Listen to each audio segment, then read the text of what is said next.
How's it going, everyone? Back with another stream today. We're going to be bringing back the Lurrus build. I've been kind of like bouncing around on and off stream. I know we played the Ignoble list quite a bit, and then we played the Stoneblade list on the last stream, and then I was bouncing kind of on different versions off stream, and um, I really think there's three versions that I've tried so far of Abzan. There's the Ignoble Hierarch build, a Stoneblade build, and this Lurrus build. I've been kind of bouncing around for the past couple months. Um, but Ignoble Hierarch just it's a very high ceiling card where like you can turn to Liliana, you can turn to Grist. Grist can sack a Hierarch to kill something. Um, it's a very high ceiling card in terms of the payoff you get. But it's also a very low floor card where you have like 22 lands and 5 hierarchs and they kill your dork and you just don't draw your third land. Or, when you have 22 lands and 3 to 4 dorks, you essentially have 26 mana sources. And our colors, there's no card filtering or anything. So, like, drawing them late game just feels really bad. And when you don't have any equipment, they're kind of just dead cards, essentially. I've tried Hierarch Stoneblade lists, and they're not that great either. I don't know how you can fit the Hierarchs and Stoneblade package together. It's kind of a lot. And in late game, you sometimes draw a Cauldron or a Hierarch, and you just have a lot of dead cards that you could draw into. So there's kind of that non-push strategy there. So we're going to try this Lurrus list again. But I could have took a step back and kind of just grabbed cards that I wanted to try. And main deck. So like I think there's the meta that we want to attack right now is Hammer, both Cascade decks, red decks, and Control. I think all of the versions have a pretty bad Control matchup, but I do think that the card that puts us the west positioned, I think, is Tarak, just because it has protection from both Teferis, and it's a 3-for-1. I think Tarak is a card that can give us the ability to crawl back. And there was a game where we were like mulling to 4 last stream. We were on a Stoneblade build and like we just like tracked and like we almost came back and won the game just because this card is a 3-for-1 essentially. So I think Tarak is something that we want in all the builds, at least one of. I can see you can get away with one. I think the max you want is 2. And then I think against the red decks, Rhinos, Hammer, Engineer Explosives is really, really good. So I kind of wanted to have a main deck copy, especially since we have Lurrus as a companion. We could start looping these explosives. I think this interaction is going to be really, really powerful. I could see the even argument for having a second one and have it over like a crime punishment, for example. But I do want to try 2 crime punishments just to be able to answer Urza's Saga, right? So like this thing is going to be about just trying things out, just throwing cards that I wanted to put into a deck, and keep in mind that we have Lurrus as a companion. So for example, like Castle Lockthwaite has been very, very, very impressive for me. I really like Castle. So I'm gonna just try a 22 land based build with Lurrus as a companion and Castle Lockthwaite because I've been again very impressed. I think this is better than a Canopy land just because you don't lose the mana source. It isn't painful, and it's just late game. You just draw cards, right? The painful in the sense that it doesn't cost life to make mana is what I meant to say. I'm also trying a One of Unearth. One of my buddies, Dan, has been a big fan of Unearth. So I just when I was putting the list together, I just put the Unearth in, and I was like, I'm just gonna not cut this card. It could easily be like a second decay or a fourth push or a vindicate or something. But I do like having the ability to somehow bring their Lurrus back. We put Lurrus in our hand. If it gets discarded or if it answered, just having another way to like bring it back with an Earth seems pretty powerful. And then the sideboard, there are some cards again that I just jammed in there as cards I just wanted to attack the meta. The 2 Veil of Summers is for control. I think the main thing is like Hexdrinker feels really bad when you get Archmage's Charm, and I think that's the main reason why I was off this build is because Hexdrinker. I got like Hexdrinker like Archmage's Charm like 3 times in the league, and I was like, this is not great. But I think Veil of Summer can help that. I also think with 7 discard spells, we can help better protect the Hexdrinker.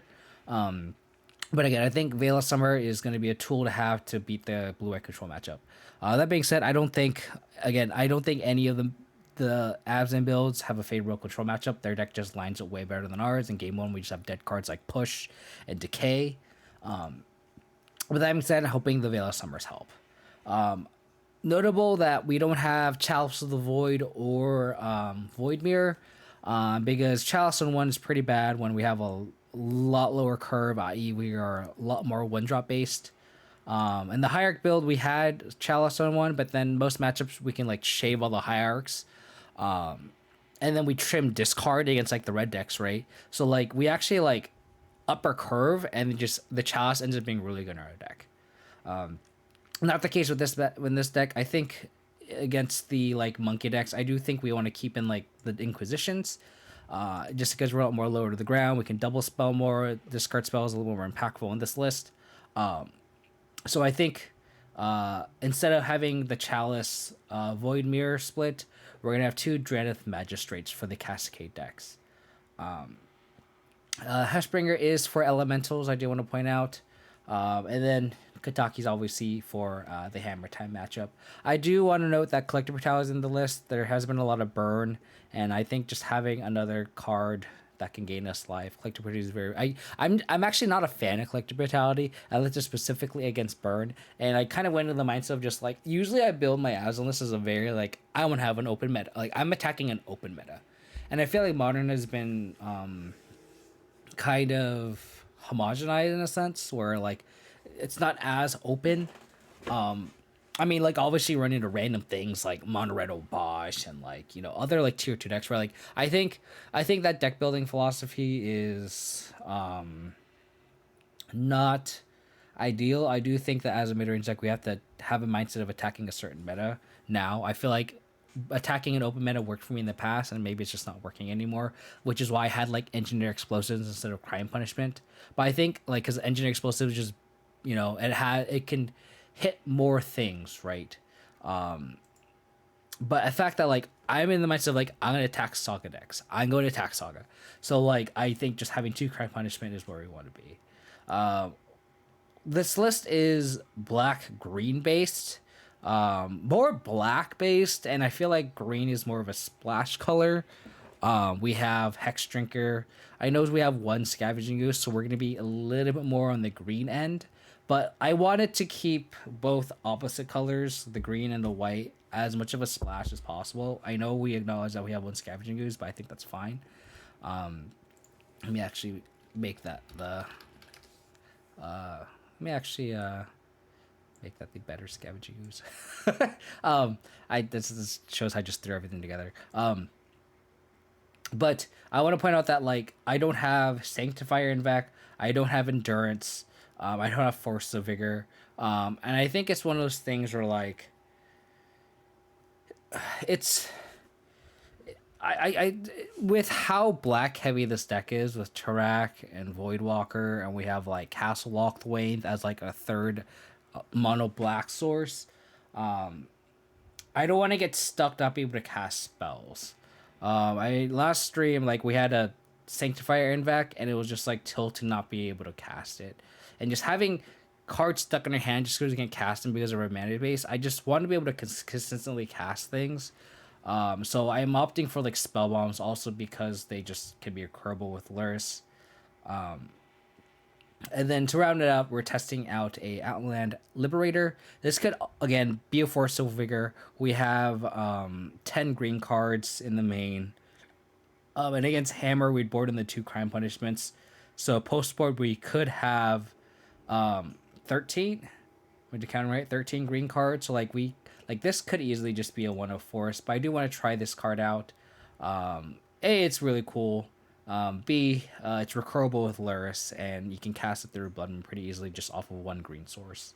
So we're trying that out. Second Dam in the 75. I really like the 1 of Dam One damn main, damn side split, and then Vindicate in the side as just a catch-all. And I know everyone. I've said in the past, I hate 1-for-1s in the sideboard. I want my cyber cards to be silver bullets or just direct answers. Like these are all just like silver bullets, right? Sweepers, collector paralysis incantably just destroys burn. So Veil of Summer is a blowout. This is just like a test card. So I think ideally I would want this to be like a Maelstrom Pulse because Maelstrom Pulse can answer Rhinos, and again we're like targeting a specific meta. So I was like going back and forth if I want like a Maelstrom Pulse or a Vindicate, but I think Vindicate being able to hit Saga is another card to be noted. So I'm just kind of a Vindicate in just as a more of a catch-all. I also like Cloak Brew as additional good discard with up to and that's the thing. So like I was thinking like I need to make sure I have enough cards that I can board in versus blue eye control. So we want the 3 pushes out at minimum and the DM, right? So that's 4 at minimum. The Decays and Prismatic Endings have game against like Spreading Seas and Little Teferi. So like they're okay, but ultimately they'd come out. So like against that deck we could board in the Brutalities, the Vindicates, and the 2 Veils at minimum. And then if you want to like cycle the Prismatic Endings, we can board in the Spell Bombs, but like they have Rest in Peace. I don't think you want to board in Spell Bombs against that deck. So just like 3 push, 1 damn out, Co-Brew, Vindicate, 2 Veils in, and I just wanted that as a bare minimum. I hope to get to watch you cry when opponents Archon one time. I hope so. That'd be sweet. Or we could just also Dothy Voidwalker it too. Is that also acceptable? That'd also be acceptable, right? Luckily, like the Reanimer matchup is somewhat favorable. We just have a lot of yard hate and a lot of interaction. Like discard's really good. And even like when they like resolve the threat, like we also just like vindicate it or like damn it. So like we're not just like stone cold dead if they resolve or persist, or an unburial rates. And we also just have like lingering souls. So if they have like an Archon, we just like sack a lingering souls, and like we can like stall and try to like draw another removal spell, for example. But like the more I've been playing with endurance, the more I'm actually like kind of iffy on it. Holding up 3 mana is a lot, and it is a threat, so it is nice, but like it's also a lot of mana. And like Force of Vigor is also a lot of mana if you want to hardcast it. Again, you can pitch it for free, which is very, very powerful. But like I don't want to have like a Force of Vigor in hand and have it stuck, because like in the Hierarch build, like you can realistically cast a Force of Vigor, which is kind of nice. But in this build, like you're never gonna hardcast it. We're just so much more low to the ground. So I think having something like an Allen Liberator is something that I'm a little bit more interested in, also just because it's also a threat, right? So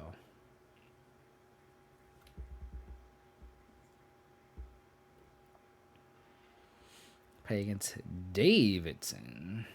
Yes, I would like to be on the play. I would like to reveal Lurrus as a companion. This hand's tough. We don't have double black for Voidwalker, but we could like bobble into it. I really wish one of these were a fetch. And that's also something I forgot to note in the deck tech.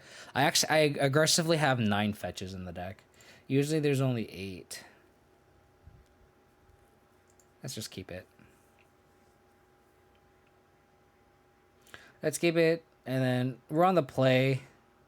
So like we can hope to draw into it. And worst case scenario, we have an Abrupt Decay on turn 2 to answer something. So we'll upkeep Bobble them.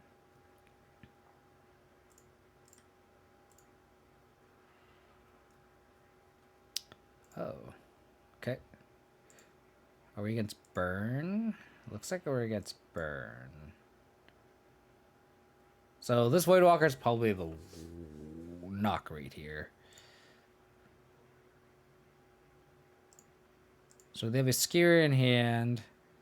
Let's bobble them in F6.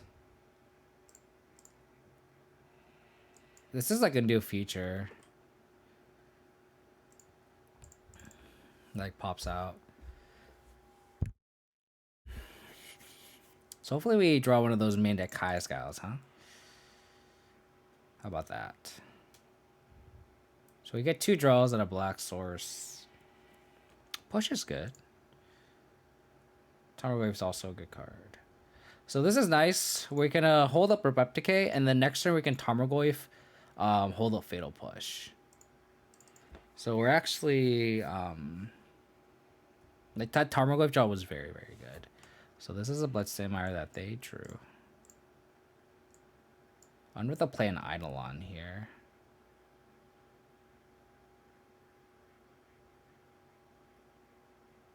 They could also just double burn spell and then we'll just decay. The other thing to note that I really miss about Mishra's Bauble is the fact that like these Goys also just become so big too. Like I think last league I had like my Tarmogoyf like stomped like 3 times. I'm like, oh my god, just like I need something else, please.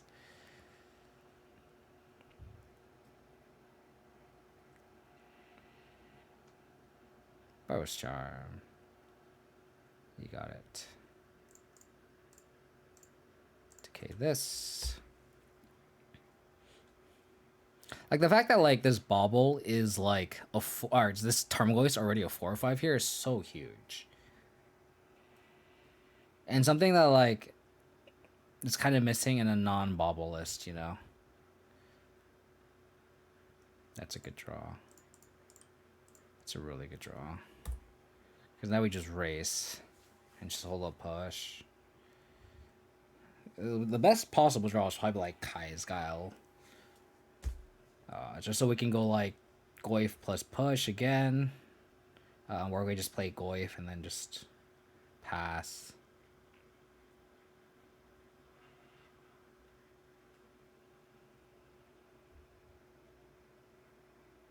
But then going like Burrow's Charm is interesting though. Because they didn't skewer. Would they try a double spell or would they just play Burrow's Charm? Makes me curious, makes you wonder.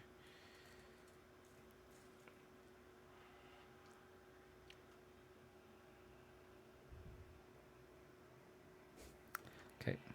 Anything skewy here?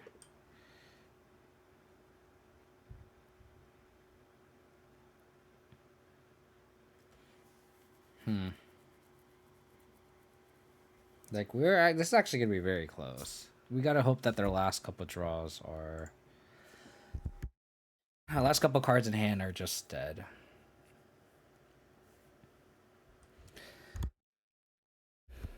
Okay.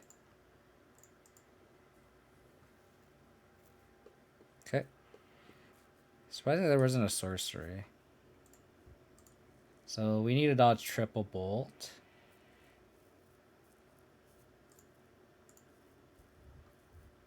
All the Goyfs. Yeah, we just need to dodge triple bolt here.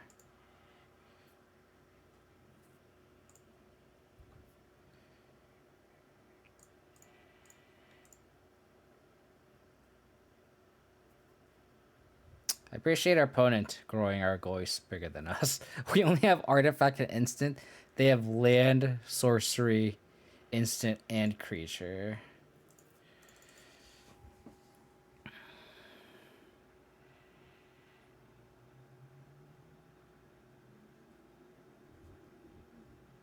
So quad Goyf's pretty good.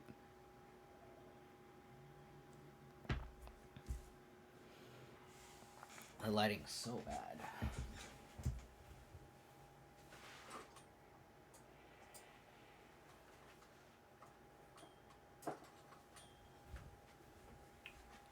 I don't know if that's better. I mean, they're not slamming.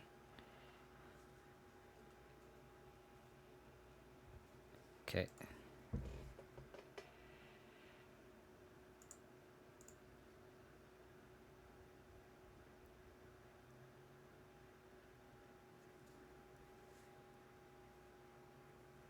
Okay. We're gonna push this now.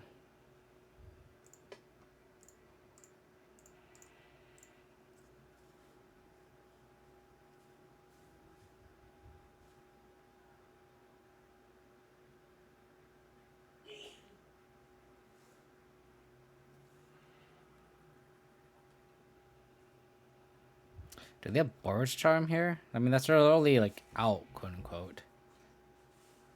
At least in the main deck.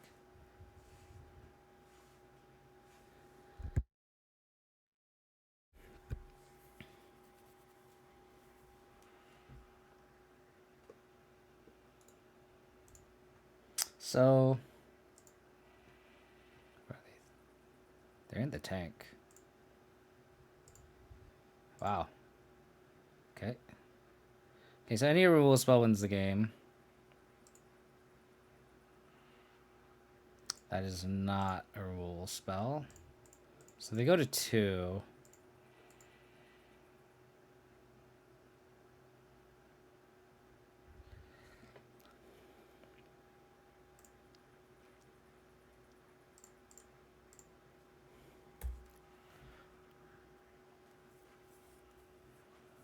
So do they have triple bolt again?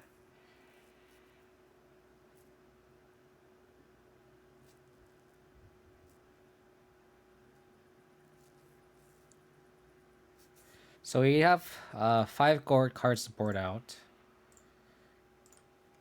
3 Thoughts uses 2 Void Walkers.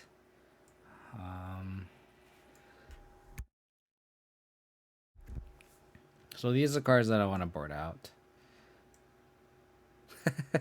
I like the referee emote. I don't know where that's from, but that's pretty sweet. So these will come out. Cobru. I guess we can just board in the Dan just because it's an answer to threats. We can board in the crime punishments just because they're answers to like Eidolon potentially. That's I don't take damage for, or they can just go wide with creatures with guide and Swift Spear, and we can just wipe the board that way. I can also see like an Outland Liberator coming in.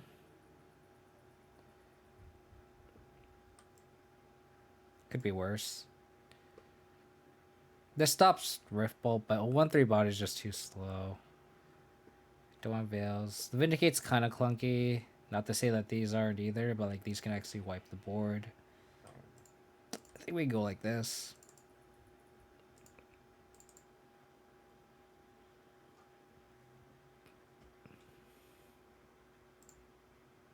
I will always reveal Lurrus. That's a great hand. We have Collective Brutality.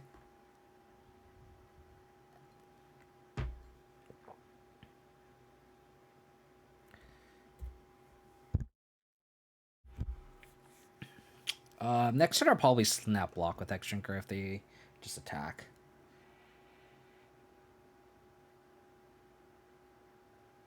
Like being Hexdrinker being like a healing salve, we'll take it, I think.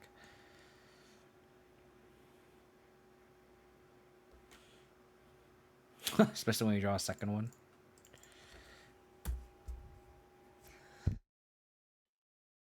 I also like blocking too because if they spend the mana to grow their Swiss Spear on their turn, we can collect the Brutality on our turn.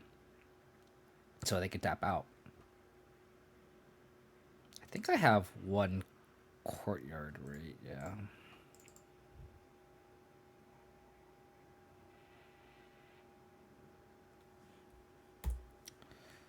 Okay.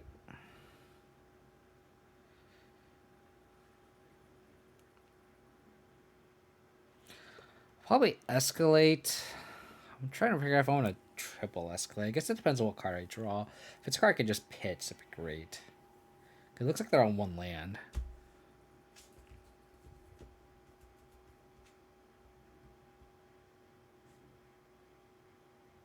Unless I pay a land here. Yeah.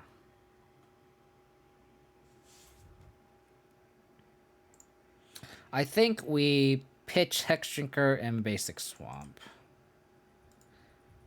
And just triple escalate. And the next turn we can go Tarmogoyf. Get a Triumph with this under turn. Untap, play Scavenging Ooze, and start gaining life. Hopefully they don't have an Eidolon in hand. Okay, they do have an Eidolon.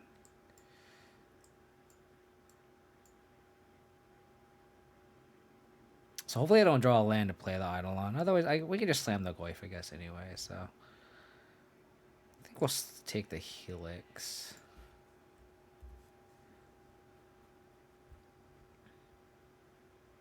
So they kept a one-lander, which is scary because that means you just have a lot of burn in hand.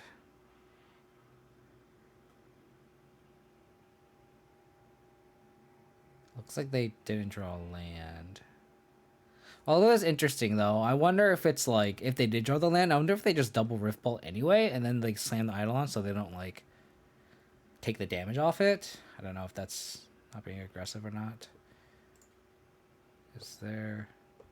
They have matching Riftbolts. Okay. So their hand is Riftbolt, Skewer, Eidolon. Okay.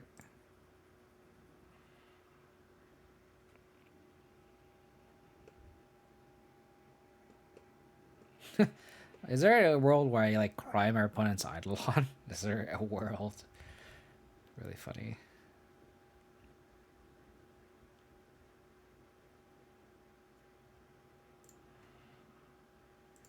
I wonder if they like Skewer plus Riftbolt my Tarmogoyf. I wonder if they have to do that line. That feels really bad though. But I don't think they can race this Tarmogoyf either.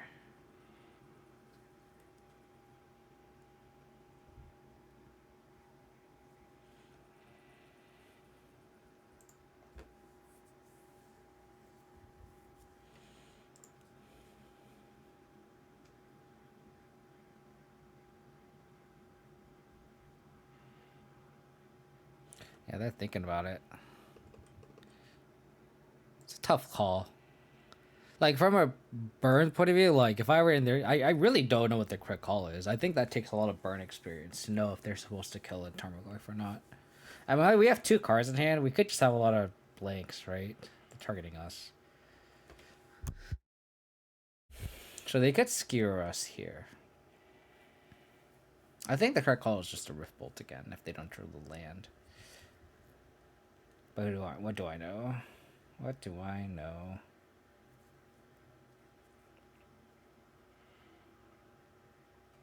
I'm gonna say skewer here. They're like really tanking on these plays. Although that last turn was that last sequence was a tough call. They Riftbolt again.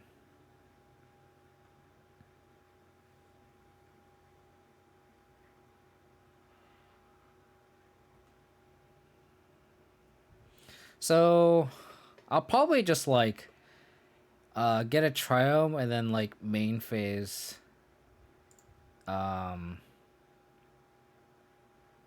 eat something with skews just to like. The other thing is like I hope I draw like a fetch and then we can go like I can double eat with skews and then it goes bigger than a then the gets out of Riftbolt range.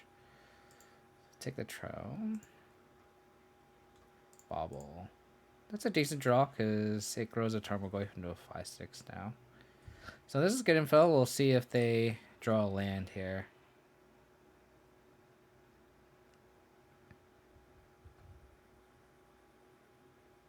They're arguing for like sandbagging it. Oh, they kept it. They drew a land. They're gonna draw land.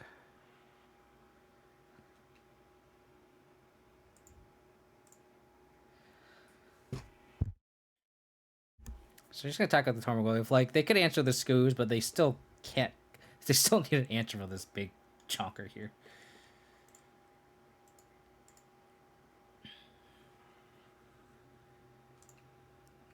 So the Riftbolt can target the skews if they really wanted it to. But that's just also 3 less damage to my face. Like we're at turn 4 and we're at 16 life. Ritual 13. We know 3 of the 5 cards that they're going to have. One is going to be a land. So let's just eat a Swiss Spear.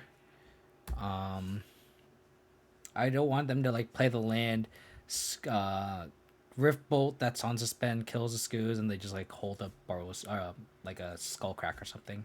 Like I just want to gain that one life right now, so we're not divisible by. It takes 6 bolts instead of 5.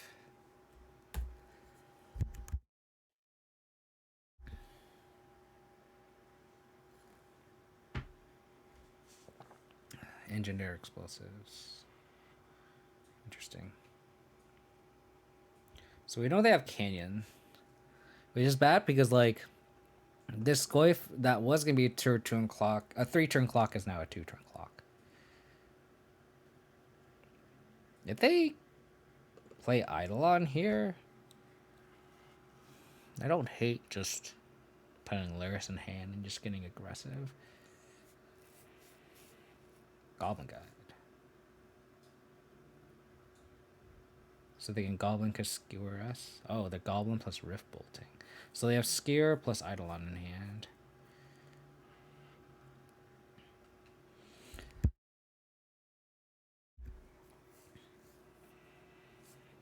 Okay. So we're gonna EE and crack it and kill it.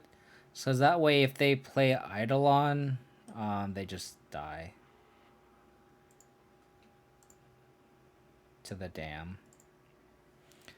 So this game is arguably on garbage time. I don't know if they have any outs. I guess they have Rift Bolt and Suspense. So we're Virtual 11. And then this E is nice because we can hold it up. So then if we play like a Swiss Spear, we can kill it.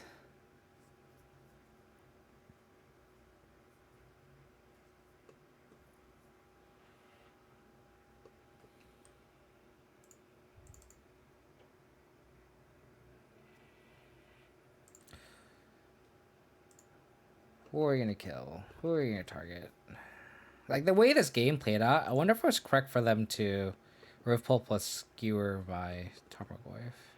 Oh, I guess they can't. They can't Rift Pull plus Skewer it. Never mind.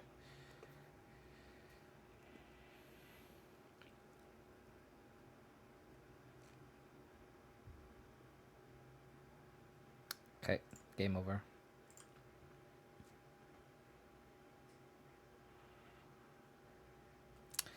The game is over. Opponent is just playing really slow. If they're gonna attack, I'll let them. Nice. Give me a land. Mr. G? Mr. G? You did not give me a land. Not give me a land. Can't even cast a Turok either. They know we have the dam. The dam was revealed to the Goblin Guide.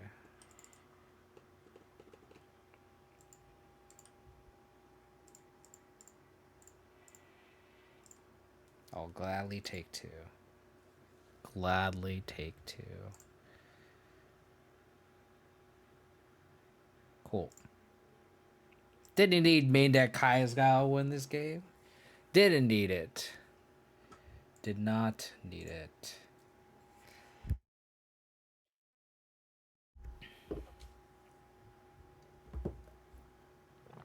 Like Mistress Ballwood just growing Tormgoyf is just so nice. So nice.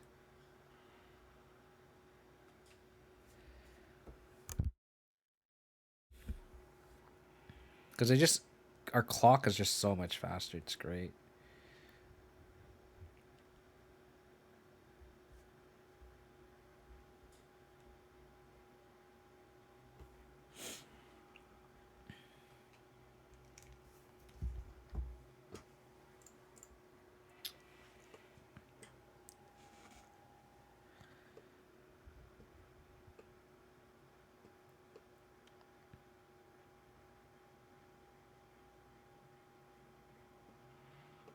The Skoos, the one of Skoos was pretty good too. Gain us life, game 1. I only gained 1 life, but it did its thing. Round 2 against Diabolic Machine. Okay. This is obviously an easy mulligan here.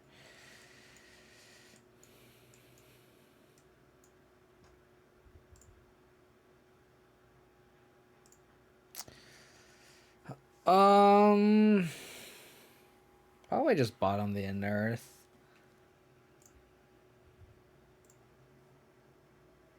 It's a card that quote unquote doesn't do anything right now. Swamp. Inquisition.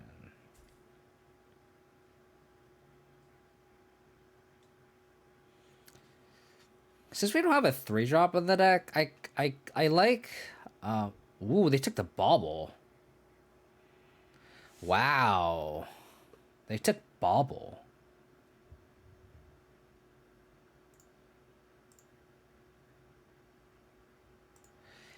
Interesting.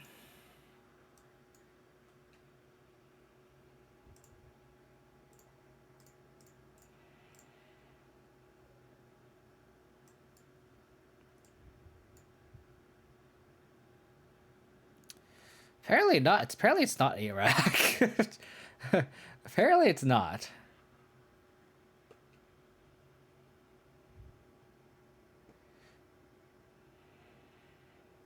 Huh. Well, we'll take the Thoughtseize. Never mind. Yeah. Exactly.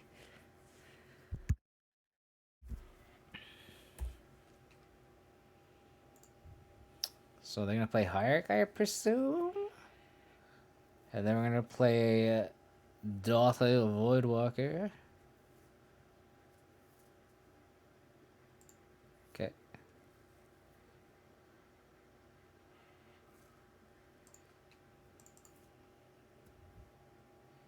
I wonder if I should just get this Hexdrinker down just to like get it under Spell Stutter Sprite.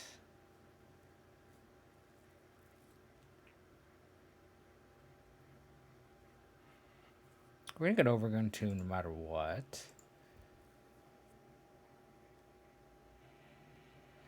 And maybe we get this Hexdrinker down just to like get under the Spell Stutter Sprite.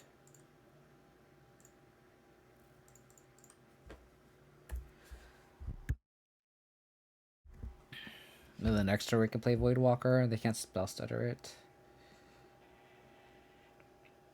They tack it the Hierarch into our Hexdrinker. That kind of sucks though.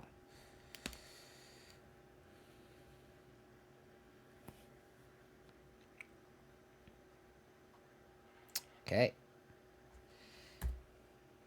So the whole thing got Spell Stutter Sprite. This cannot be Spell Stutter Sprite, I don't believe. This is not a fairy.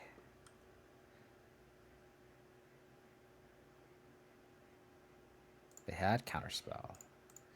Makes sense.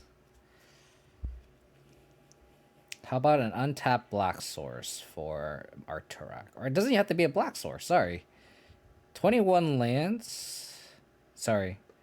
1, 2, 3, 4, 5. So 17 lands for Turak next turn.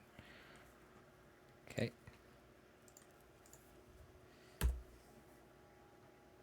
Thank you. They'll probably just slam the Spell Stutter on its own.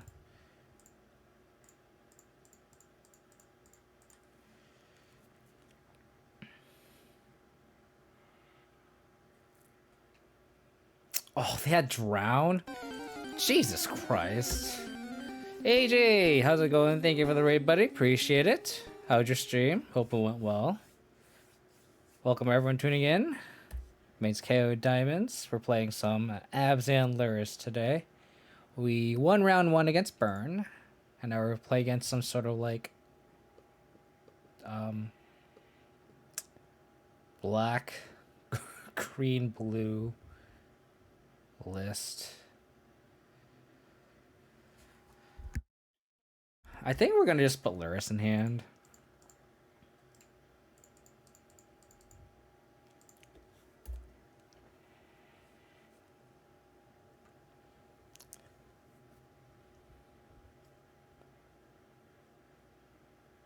There is an argument for like damming, but I wonder if they're gonna play anything into the board. Like if they play like another Hierarch or something. Oh. That's annoying. The thing we're at the point of the game where I just have to damn now.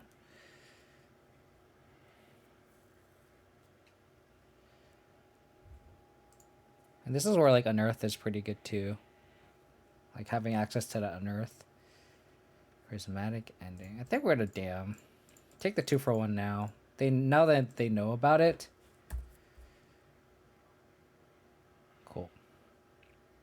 So there's spell stutter unknown. 2 unknown now.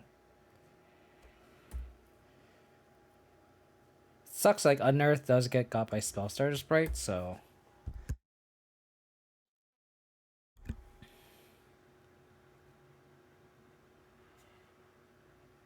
okay. I might decay this.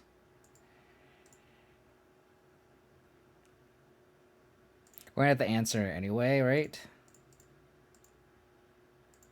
We could also just take the one and hold up to Brook Decay. I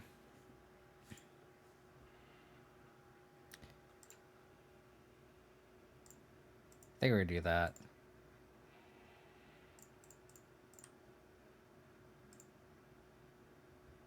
I think I'm gonna Prismatic Ending for 3 and play around another spell stutter.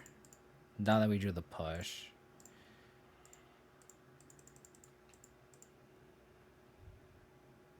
So this gets around spell stutter sprite. Doesn't get around like spell color if they're on 4 color, but I doubt it.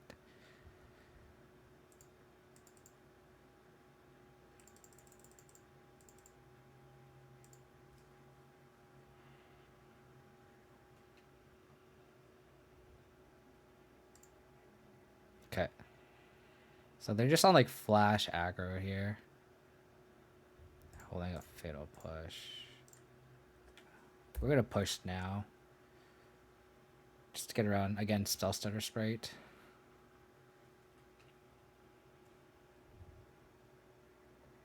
Waste off the dish like his Rosamund. Yeah. Welcome to the channel. Welcome to the channel. We're gonna save this Inquisition. We need to like wait for a threat. And then we can protect it. We already have 2 removal spells. So how's it going, Lord Michael? Hope you're doing well, buddy. We won round 1. If that is any merit. We won round 1. Place threat. 1 time. That counts. That indeed counts.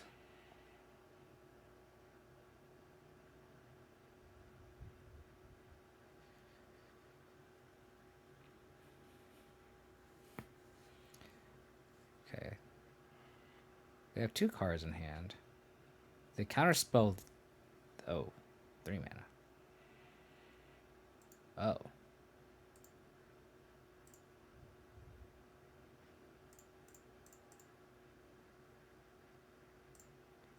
We'll play the Goyf. We could take a hit off the Brazen Borrower. And then we can decay the Borrower after. I want to get the threat down. Because I don't want them to draw a counterspell and then we're just like at parity again. Thoughtseize. I don't think I can afford to Thoughtseize now.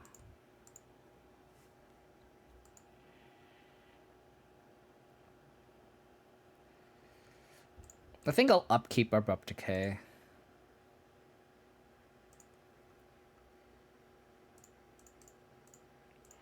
So they're like Sultai Flash? Psionic Blast, yeah. Potentially. Potentially. I mean, all the things have Flash, so like this Prismatic Ending is kind of scary, actually. Damn it. That counts.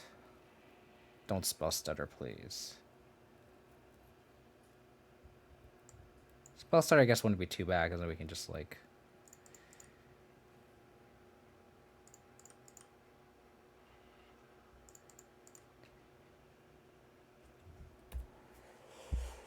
Ooh, that Hexdrinkers big game.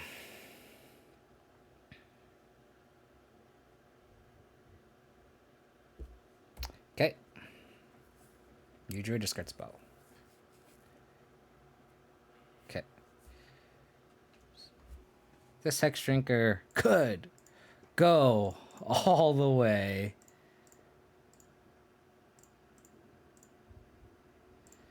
They don't have Bolt, so we're just going to make this a Progenitus and attack.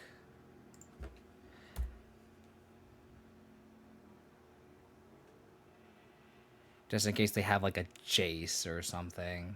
They need like literal Wrath right now. Hexy, sexy, wins games, baby. Let's go.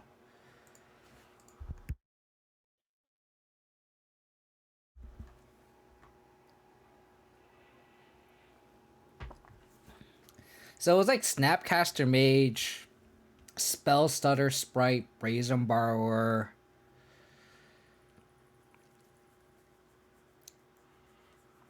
I think we can probably just board out the Thoughtseizes.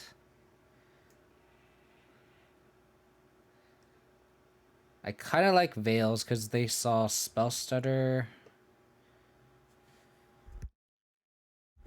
Spell Stutter, Fatal Push, Draw on the Lock. So I think I'm going to board in the 2 Veils here. We could board in Dams.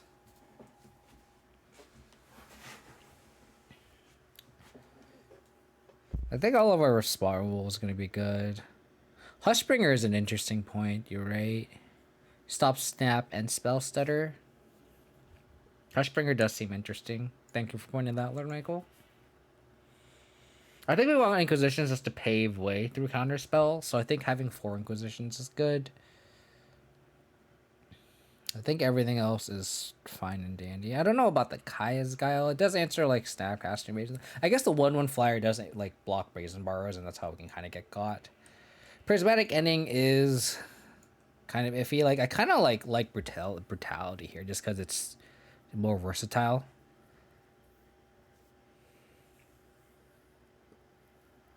I like the Unearth. I like the Thorax here. Is it weird that I want to cut a pending for like a brutality?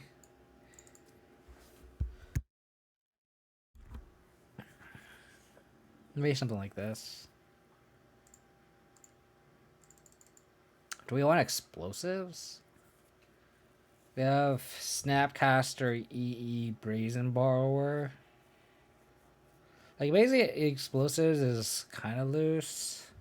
Like maybe like Prismatic Ending is just better than engineered explosives. I do like explosives as like a catch-all though. Like if you're like behind on board on the draw. Explosives also tagging all the Hierarchs seems pretty decent though. So maybe I like the explosives. I think this is a little too slow, the punishments. What's the matchup? We're against Sultai Flash? How's it going, Zero, by the way? Hope you're doing well. It was like we saw like Brazen Borrower, Snapcaster Mage, Spell Starter Sprite, Draw on the Lock, Counter Spell, Fatal Push. What else did we see? Was that it? It's a cool deck. It's a very cool deck. It's just I just don't know what they're doing.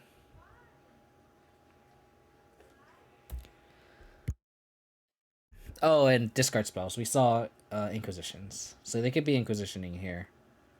Which they are. Maybe it's Sultai Slowgurk. I saw Franny play Slowgurk earlier, and I did not understand. I did not understand that card. I guess it kind of makes sense in, like, a Ren and 6 lands deck, but I don't know. Our hand's pretty good against Thoughtseize. Pretty good. They took the Voidwalker.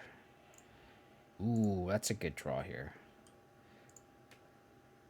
I think we're going to Bubble Trick ourselves. Even though we're against a discard spell deck, I think it's worth just...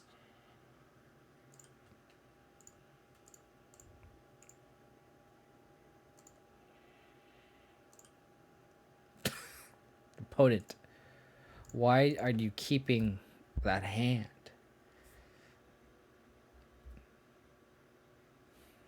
Going for the souls.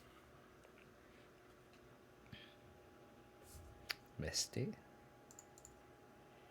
Okay.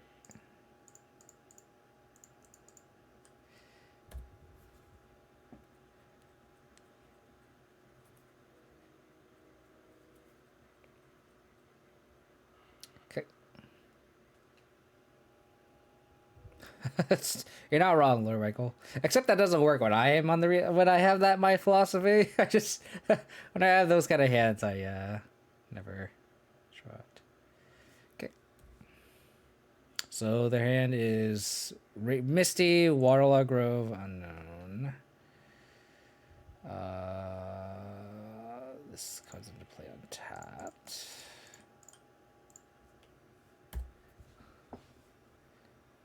I wonder if they play like explosives or something. Last time they pep up too many lands. I love how like you're tilting more than I am about that. I sense a lot of hostility from your end on how our opponent is drawn. Maybe I'm not Maybe I'm not that tilted because like I actually won, but you're definitely holding this grudge against them, which is hilarious. Okay. There's Snap Inquisitioning here. That's really weird. That's so weird. That's like, why not just hold up Drown? That's I don't understand that play.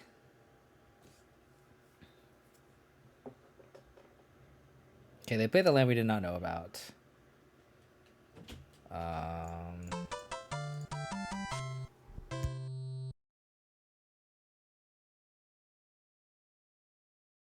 Bitter Hoss, thank you for the follow. Really appreciate it. Thank you for tuning in. I'm gonna play Lingering Souls here. Attack.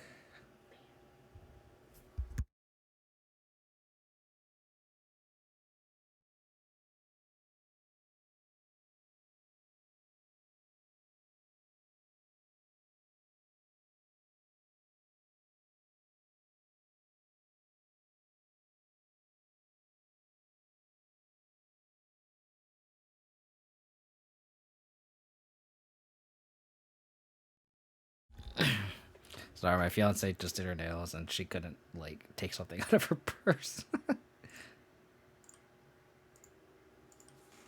I guess I could have tapped better. I guess I can still bluff or book decay or something, but I'm just jealous my draws don't compare ever. We are all jealous, don't worry.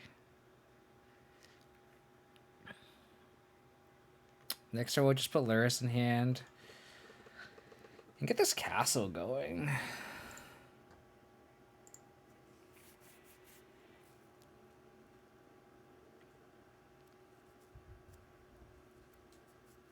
Spellstar Sprite's kind of an interesting card to have with no other fairies, though. It's like only countering ones. I guess which is fine. Hushbringer. They know about the planes.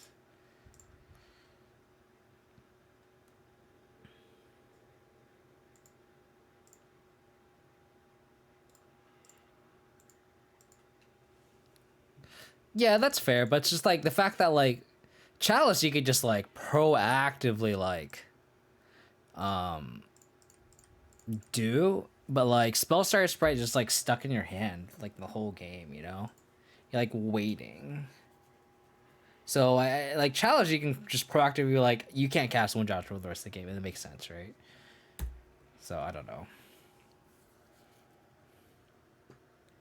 Okay.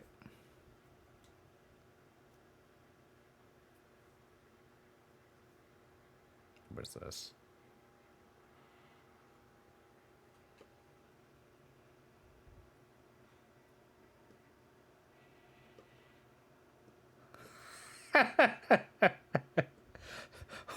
What? Excuse me? Oh my. Okay. Opponent, I I respect an opponent.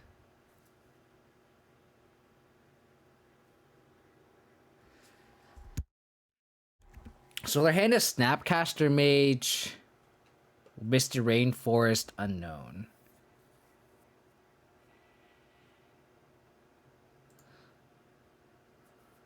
So I think I'll Lurrus, bring back Hellspringer, and attack.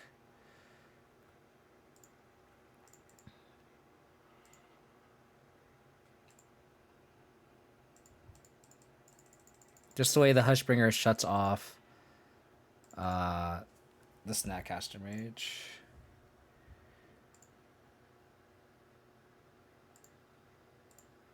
I think I'll just attack with one spirit. I don't want them to like double removal spell. I guess that I could just chump with. If they have last card is push, they push, land. They can hold up John. I think it's just safe to attack with just one spirit here. We're just so ahead. I might as well just play it safe. I don't want them to like hit me again with this thing. You could also just have like held everything back and block it, but I think kind of like chumping and then like cracking back is where you want to be.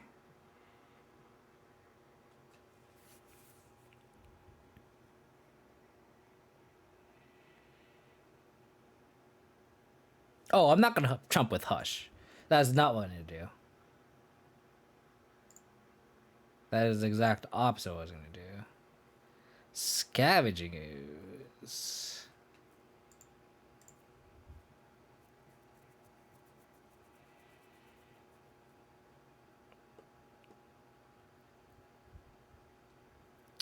I wonder if it's worth getting Voidwalker back.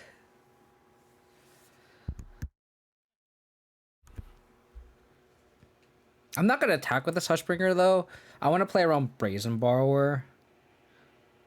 But if they have Brazen Bark and then bounce, snap, and drown.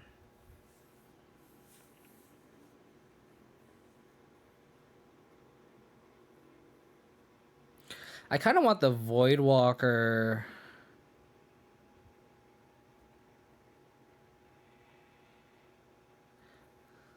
I kind of want the Voidwalker just to like. If they do anything, this Voidwalker is just so good. So I kind of want a Voidwalker as bait. And this is also just like unblockable too. So we'll attack with one spirit again, I think.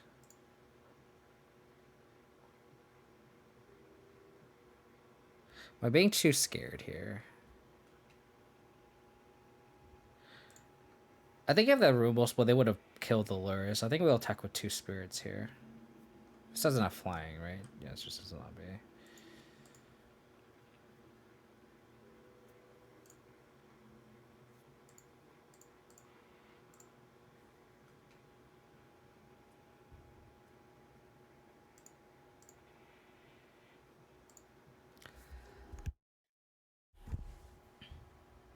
Coatl.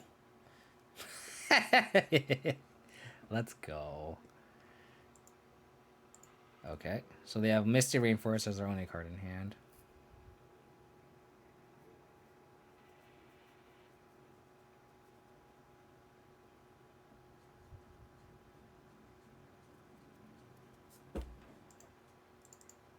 That's big game.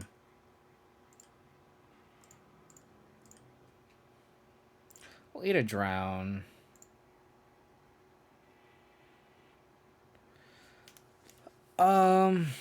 I guess we bobble. Or we just have lethal now, huh?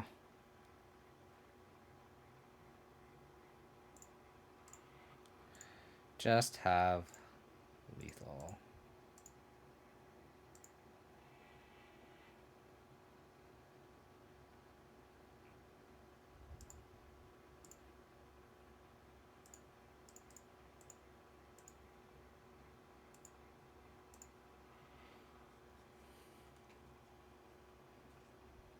Cool.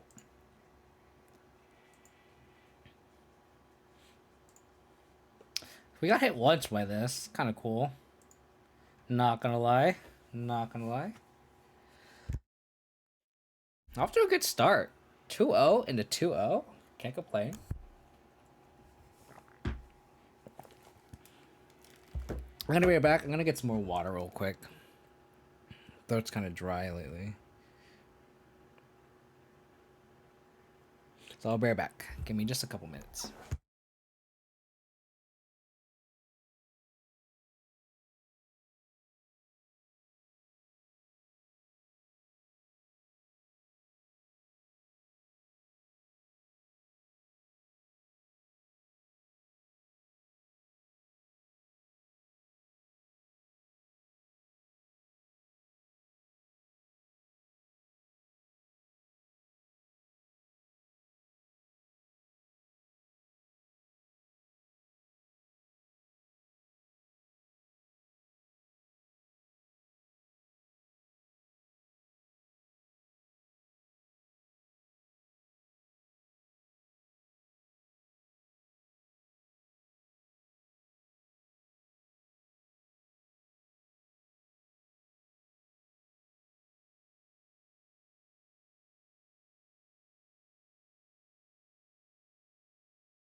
Spam those emotes, Roundsley.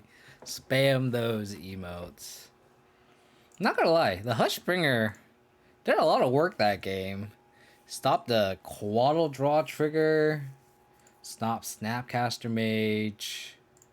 Not gonna lie, that was a very good showing for Hushbringer. And of course, Lurrus just also took over a game that was just attrition based, right? Like a Lurrus just literally just we had a Lurrus and they did not. But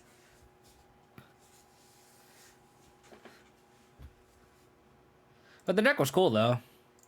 It just shows that they just didn't ban this mechanic. This mechanic's just so dumb.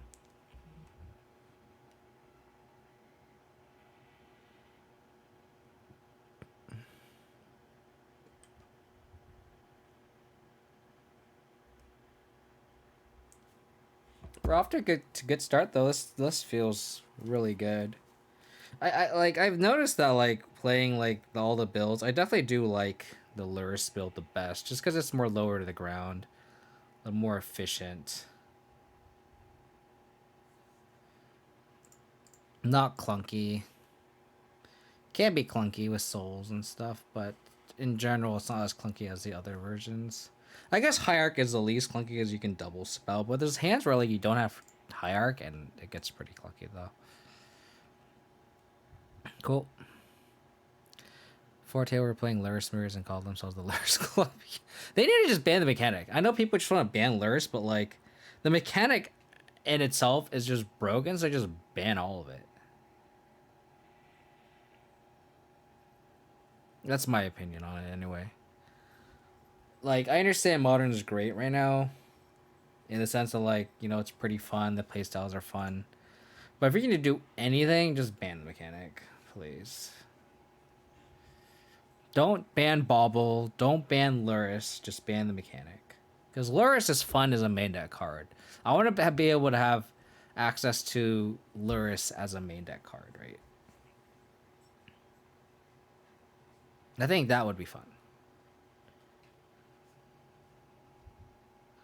I think I'm pending that. Basic forest. Maybe I should have a Temple Garden. Because if I draw another Hexdrinker, I might want to just go like double Hexdrinker instead of a Tarmogoyf or something.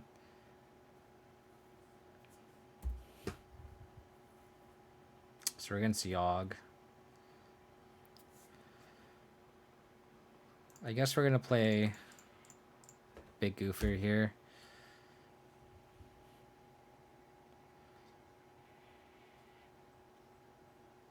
Just gotta hope that they don't have access to Yawg. This matchup's pretty bad though. God damn it.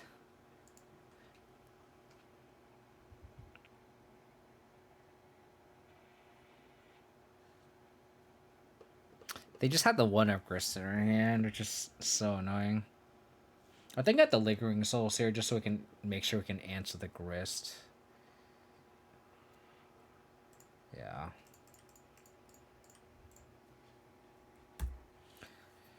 Attack it down. Next turn we can Goyf plus flashback. Okay.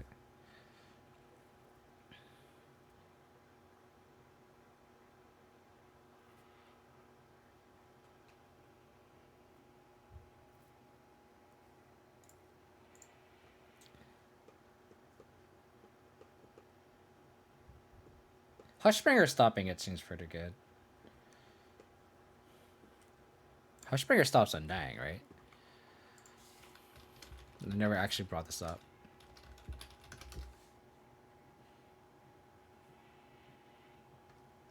Because this is dying.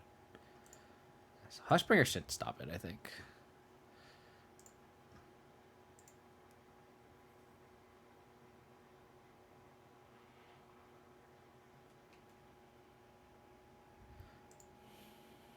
I think they chump with the birds.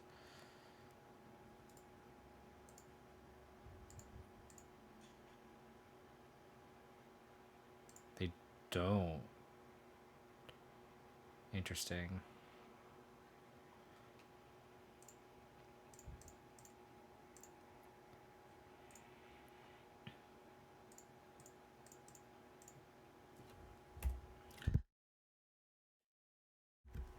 God, can you imagine if he drew the EE here? Or a main deck EE? God, that'd be so good right now.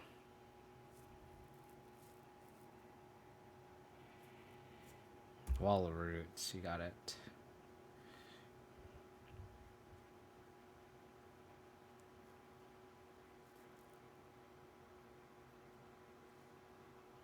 Oh, that card's so good. Oh my god, thank you. Oh my goodness. Void Walker.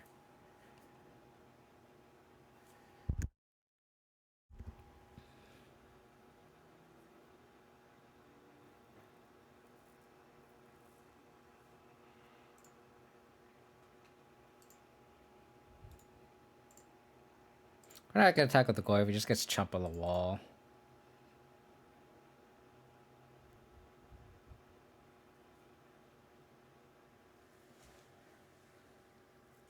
Oh god, I think I'm gonna Yawg here. Shit.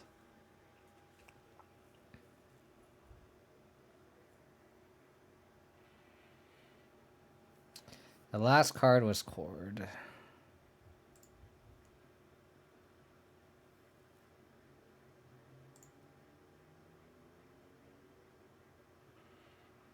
And we don't have a removal spell for it.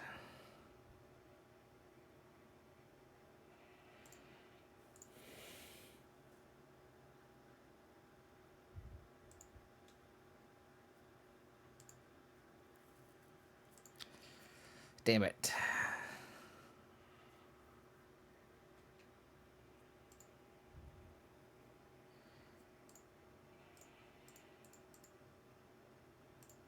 Well, we're gonna do this now.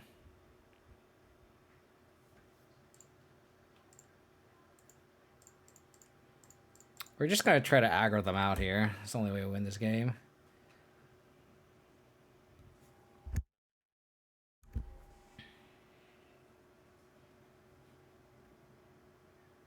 Like, these spirits could cross the finish line. They don't have the card that, like, makes them gain life, you know?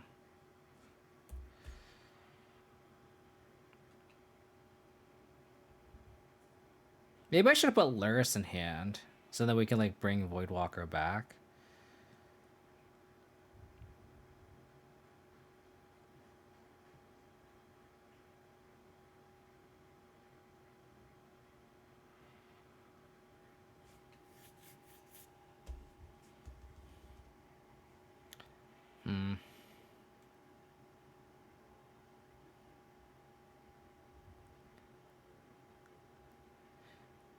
We know they didn't have Chord, so maybe I should have attacked him with the Goyf. I don't know.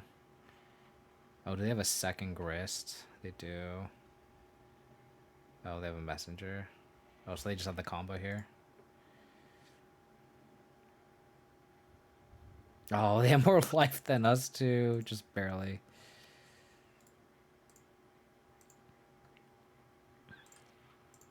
Not gonna make our opponent do it. Okay, Hushbringer, Vindicate. I think having the Sweepers is good. This is good. Damn's good.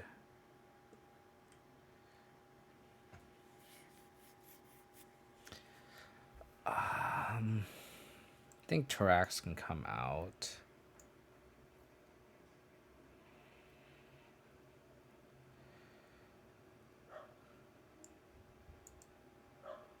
I think we need to keep the Thoughtseize. And I can see, like, Hexdrinkers coming out. Just because, like, they just get stonewalled by everything. And we don't have the time to, like, keep up mana.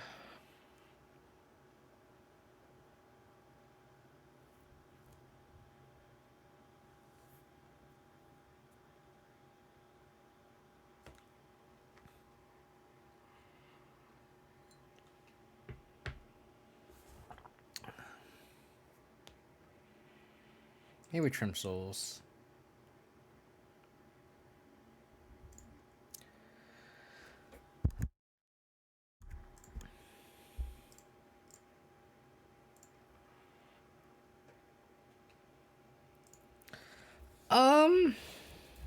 We can go ending into Goyf and hopefully kill things.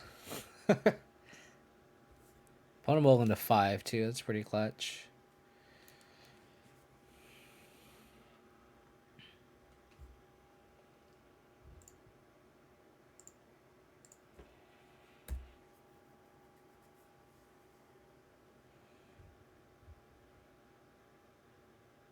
Okay.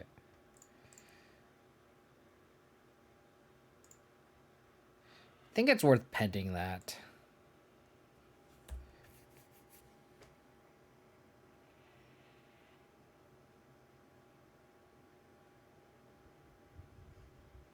I think I take that back. Let's get an aggro here. Because if they, like, go turn 1, like I get punished by, like, them going turn 2 Grist, but, like, I think that's fine. Cool. And this is why I waited.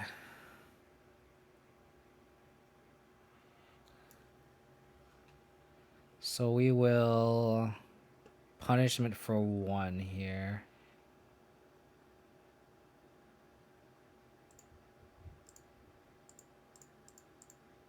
We can't attack through the wall roots yet, unfortunately. If we had a Mishra's Bauble, we would, but unfortunately, it's not the case.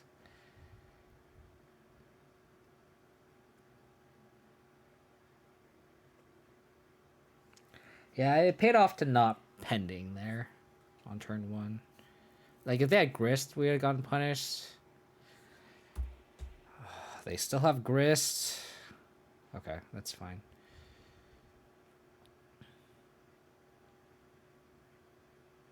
Push.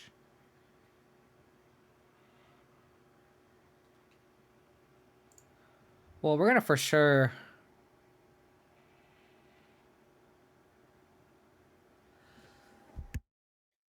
We're gonna for sure prismatic ending the Grist.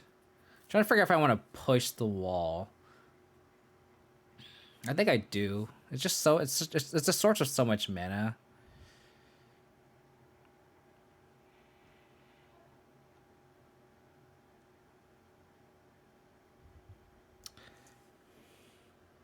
So I think let's attack our opponent. We'll push this if they don't block. If they do block, it doesn't matter. If they block with a wall, then we'll like, be so happy. But I doubt they'll do that.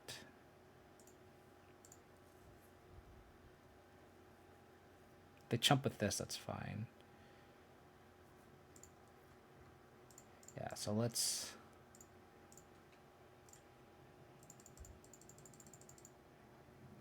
slow them down here. Because it looks like they missed land drops, right? So like... Oh, I should have pushed in combat. I missed a point of damage, damn it.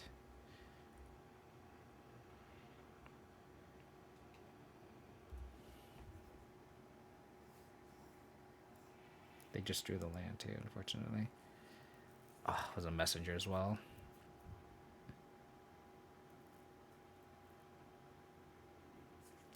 I'll take that draw.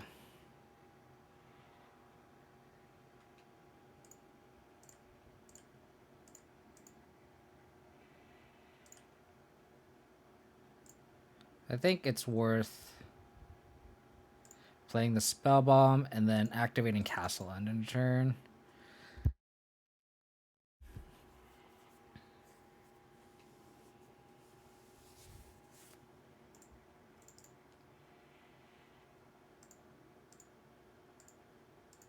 Go to 14, go to 12.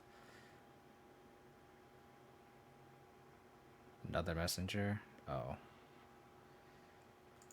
Is it gonna be a Grist? Oh. Yeah.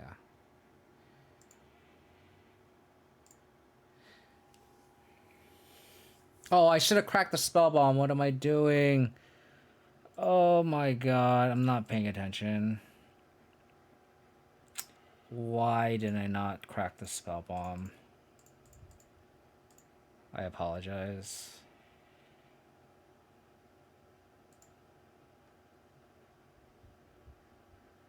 That was a really good draw.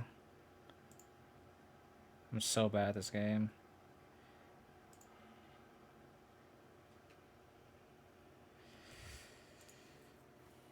So bad at this game.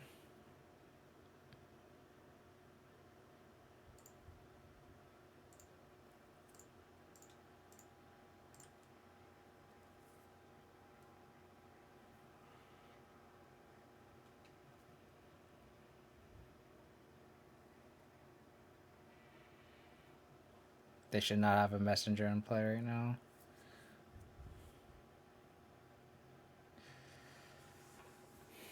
That's why you don't click through. You need to slow down here.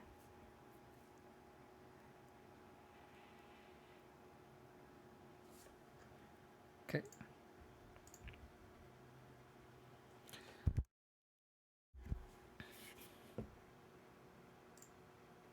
Didn't miss it this time, though.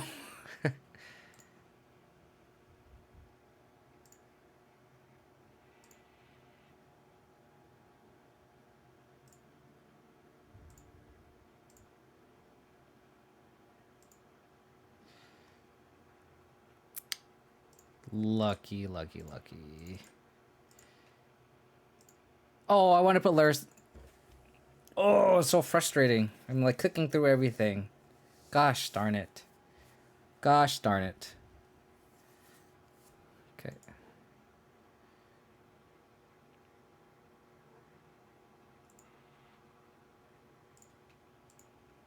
Gosh darn it.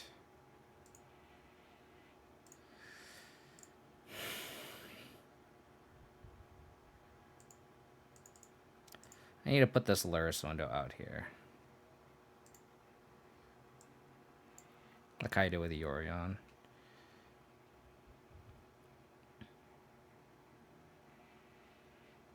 Because we could have like brought Spellbomb back, push this.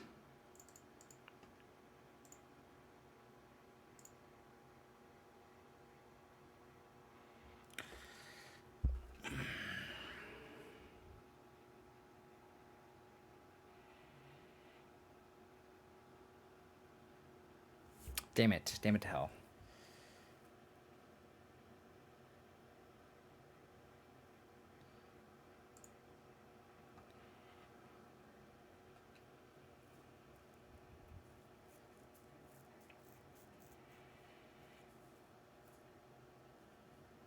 Now we can't attack either.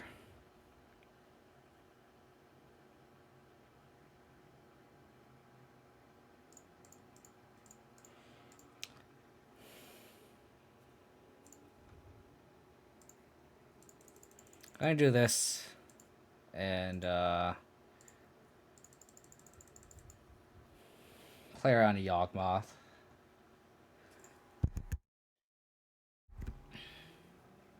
Okay.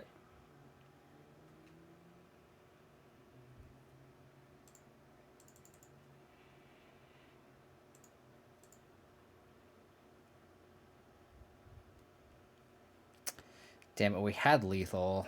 That's really frustrating.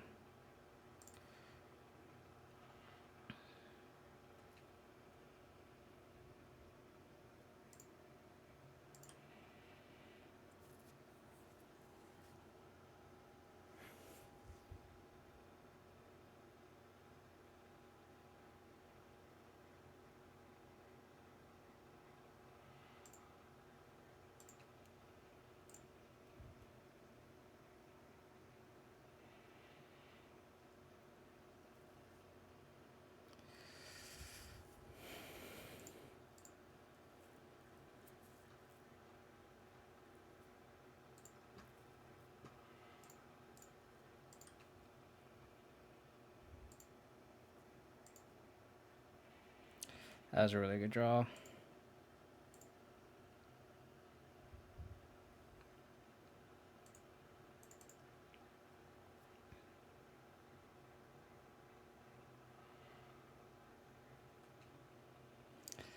We are getting very lucky with these draws. Oh, man.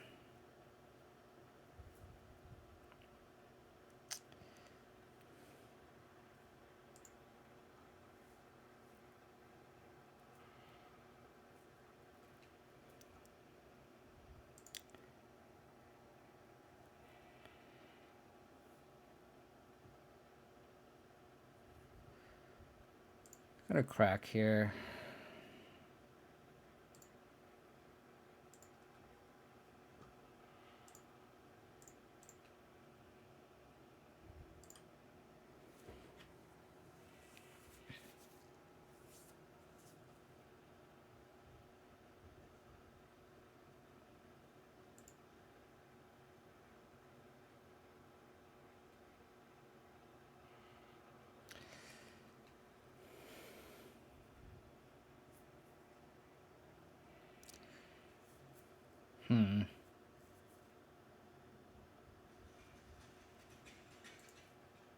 I think it's worth...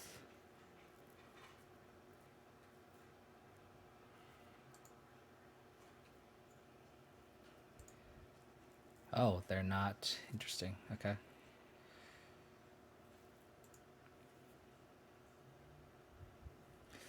I'm gonna hold up the decay here.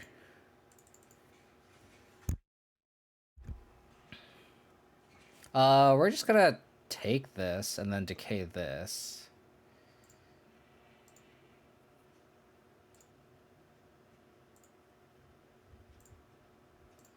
Wow, winning this game is just so lucky on my end. So lucky. They have Veil of Summer. Oh my god. Oh my goodness.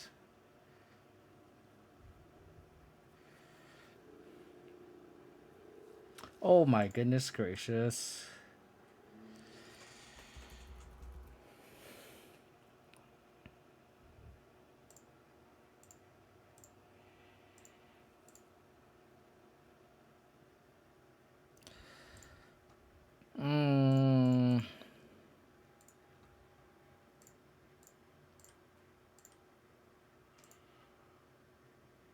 Guess we could just hold.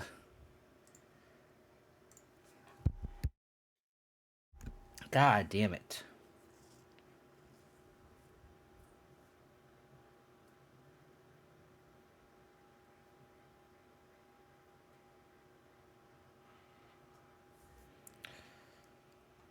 Okay.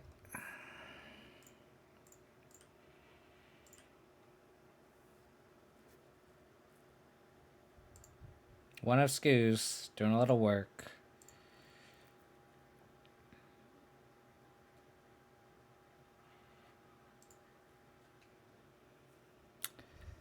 Okay. We'll spell off the top. I guess we could activate Castle here.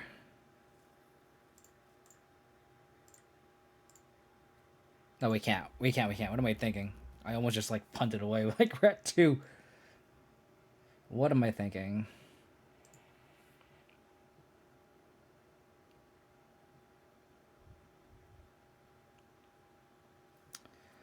I could exile Lurrus.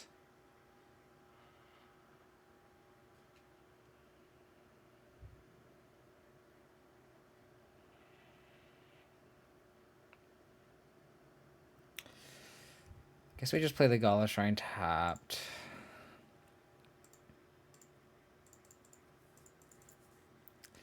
God, that Veil of Summer was so brutal.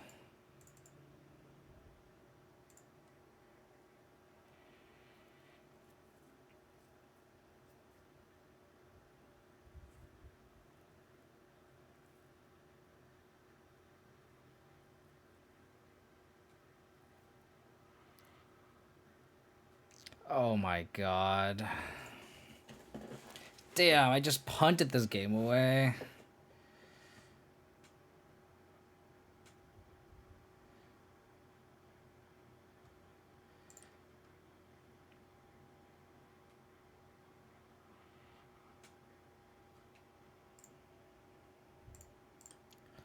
So we'll eat here. And we have to eat the Lurrus. No, they had a wall of roots to block.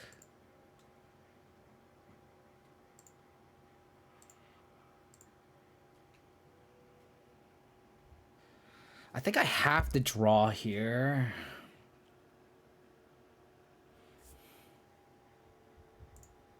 I think I have to draw off this castle.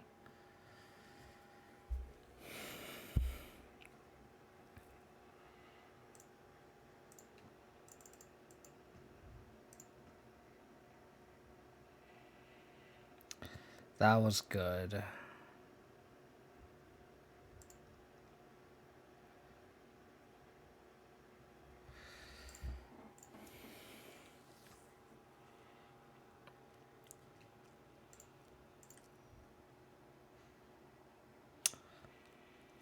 Fuck, they have cord. I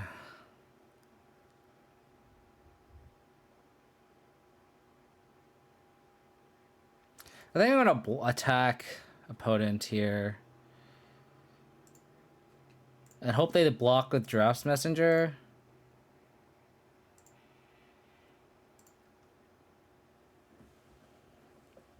Cool. And then we entwine.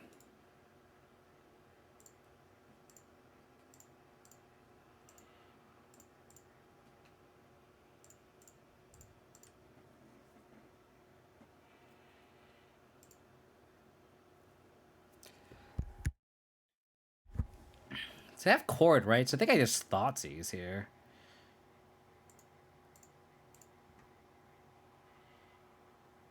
They probably just have a land, or it could just be Veil of Summer. They've been like holding this card for the longest time. I think I'm just gonna knock Thoughtseize. I feel like it has to be a Veil of Summer. Ooh.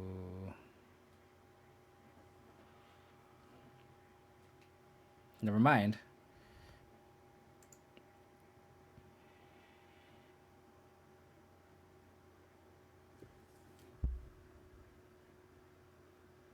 Damn, what a game. It's not. It doesn't die to wall though. Tarmogoyf was only a 3/4, I think, at that time, Matt. So it wouldn't have chumped, I don't think.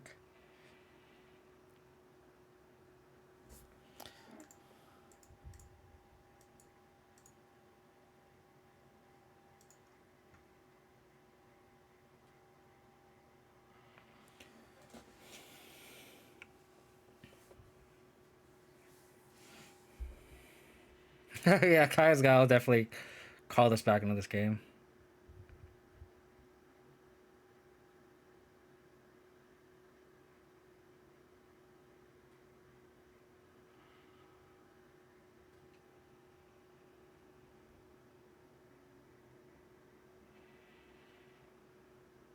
So they get court for Giraffe's Messenger here. So I think so. Like we could attack first. They could if we like double attack. They just like chump the Goyf core for Giraffe's Messenger, and they just I guess they don't. No, they do win because we take the 2 off Thoughtseize, we take the 2 off the trigger, and then we just die to it. I really wish this crime could put our own scoos. So I think here what we have to do at the Thoughtseize, bait them into courting, and then if they court for, I don't know what they would court for. But whatever they court for, we can just either sweep it with punishment, or we can vindicate, or etc. etc. Right? So I think we have the Thoughtseize first. Make them court here.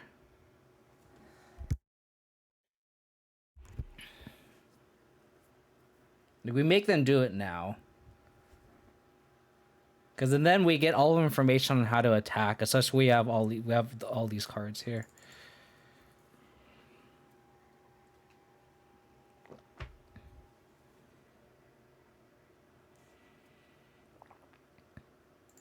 Okay, they core for 3. So this could be a messenger.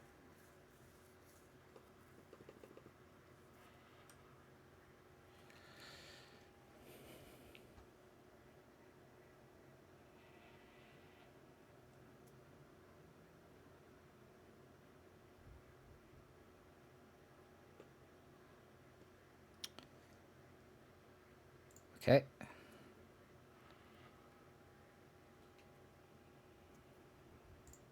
That should do it.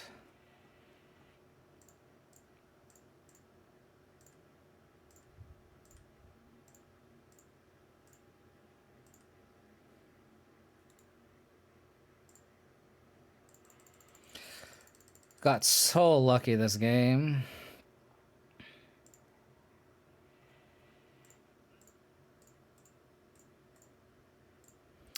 Vindicated Insect Token never felt this good. Oh my god, so lucky.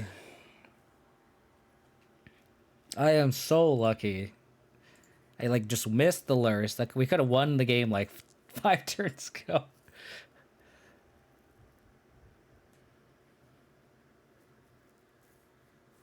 Yeah, but then they just died a removal spell, right? Endurance makes sense because it shrinks the Goyf somewhat. So that kind of makes sense. Yeah, definitely got tired out. You're right, Archmage Toker.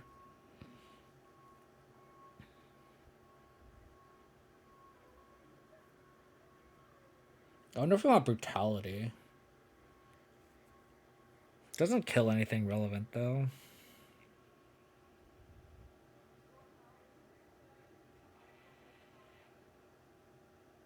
I think we can just roll this.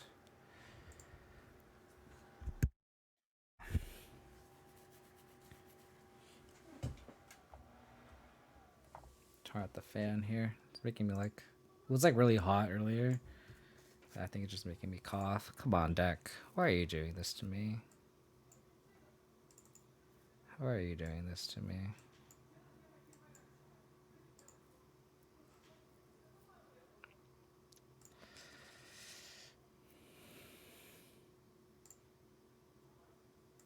Thoughtseize into Tarmogoyf. They kept 7, unfortunately. Is this the most obvious Veil of Summer, or is this the most obvious Veil of Summer?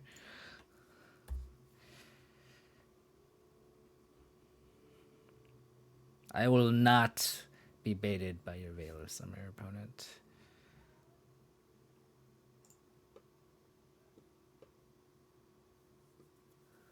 Don't think that's worth pushing.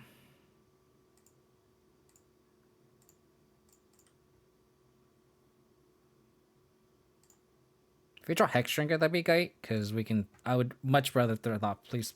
Okay. I was gonna say, like, I would much rather Thoughtseize plus Hexdrinker than just play Tarmogoyf. I would like to Thoughtseize through their Veil of Summer right now. I guess they could still Veil of Summer here. Never mind.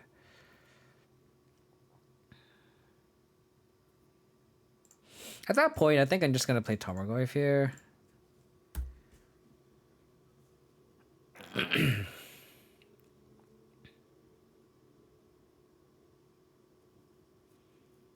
Can't play around Veil of Summer forever, I guess, but...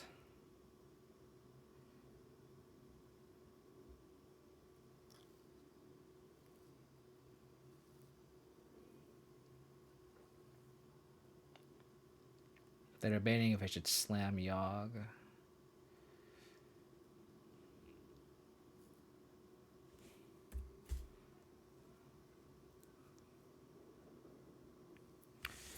Okay, so we're gonna play in the Veil of Summer now, unfortunately. But this will at least grow the Tarmogoyf.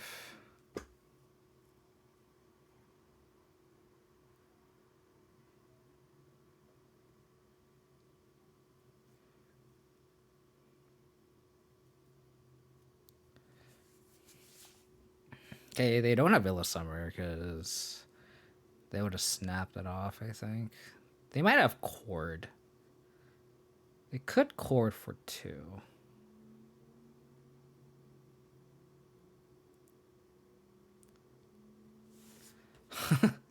Interesting.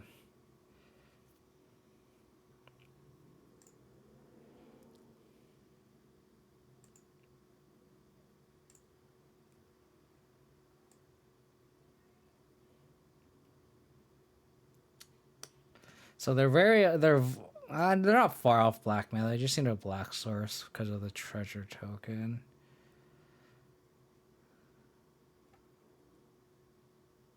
I guess we just take the evolution because that's the closest they can get.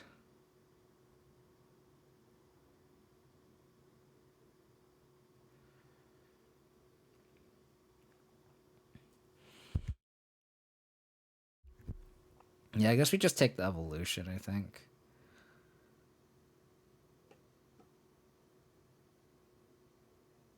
Hand is really good.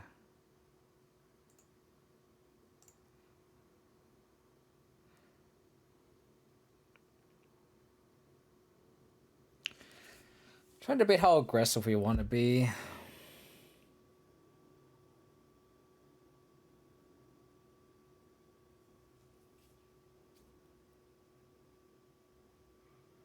They could wall plus cord. They wall plus cord, that's 1, 2, 3, 4, 5, 6. So they can cord for 3 next turn, 4 if they don't have another land. They might just slam Wall of Roots.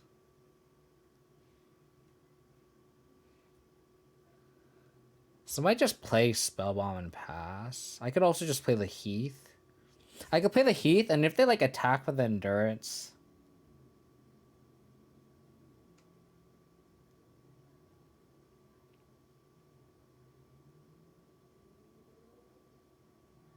I kind of like just playing the Heath and pass.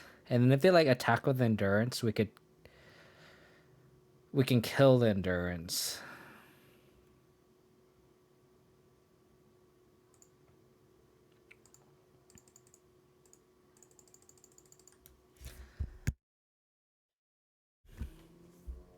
So let's see if they attack here.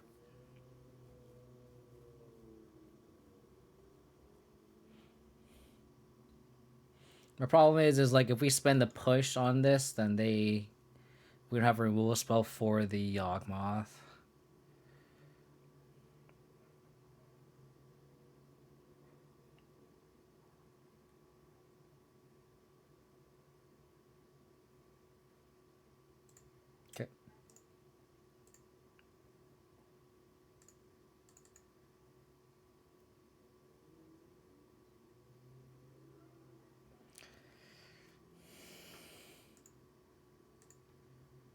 think at this point we just have to save the... Ooh. That doesn't do anything. I think you have to save the push for the Yawg.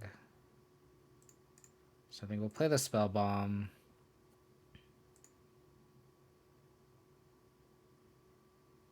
Place tapped. And pass.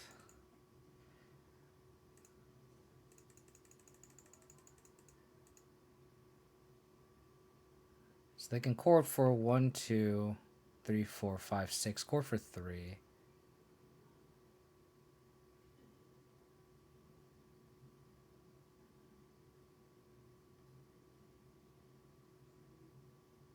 Chord for 2.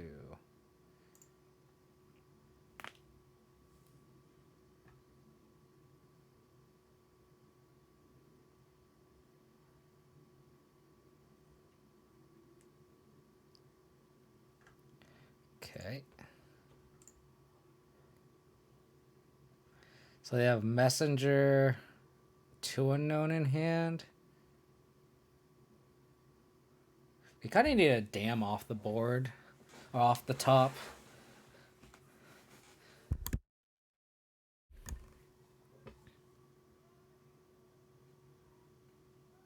Okay.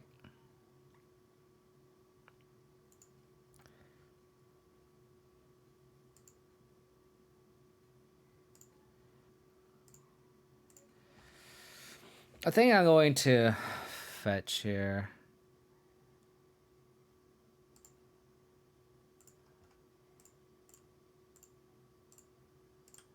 So we're going to push here.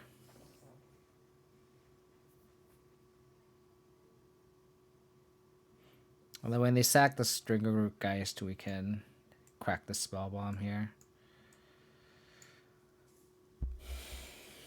So they have Messenger, unknown, unknown.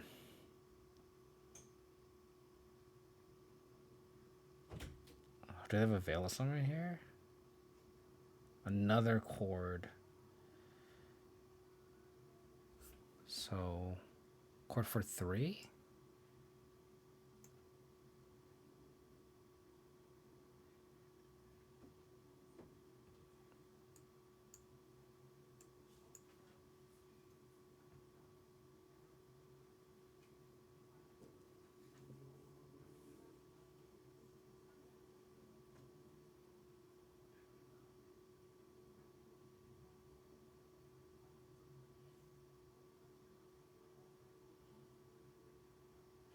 Do we crack here?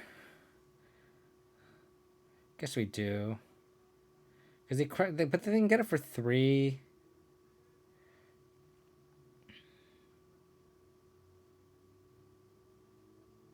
They chording for 3 with Undying Trigger on the stack. What is this targeting? Targeting my Goyf. I think we gotta crack this now.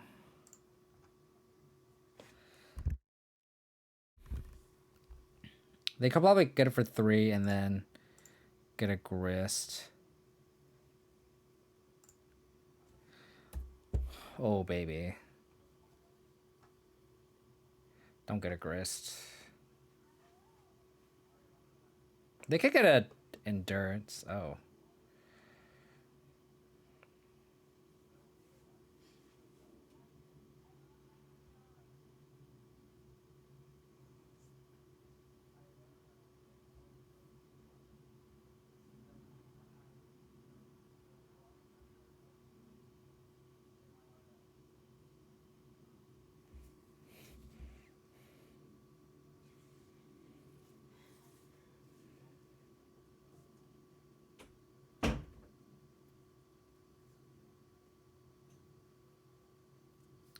Can they kill me here?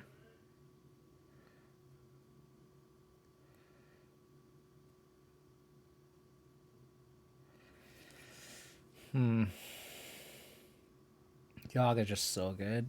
Just refills their hand. It makes me wonder, like, I know there's someone in the Discord that has Pithing Needle on their sideboard. It's very interesting.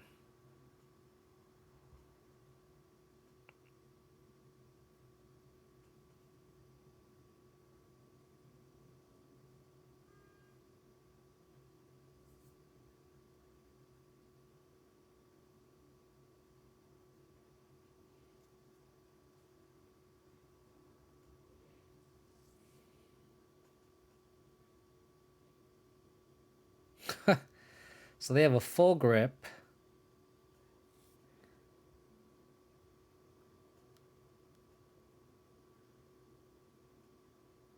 That was pretty good. Pretty good turn.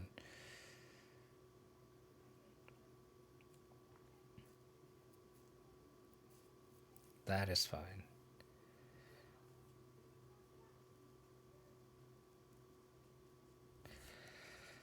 Okay, we're gonna just do that. Put Lurrus in hand.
Oh, sorry. My for some reason my mic is so sensitive. It like mute. There's a mute button on the top, and it like just does it by itself, and I don't know why.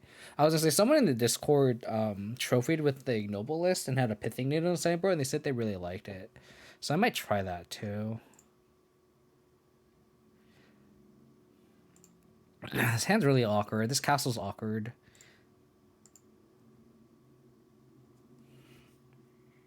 I think we have to like bubble ourselves and just try to get another mana source, right? Swamp. I think we actually kind of want that. Awkwardly.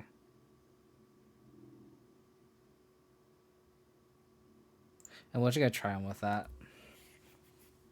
It's actually okay because if they go like one drop, we can Thoughtseize plus Pending. We don't lose like too much equity, but not going Thoughtseize with Stormguard is all good. This is such an awkward opener. This castle actually is pretty bad. Thoughtseize, that's fine. Okay, so they have the bauble. They do.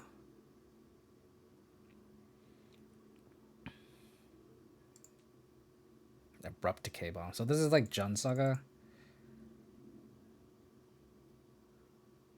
Bottom Inquisition, interesting.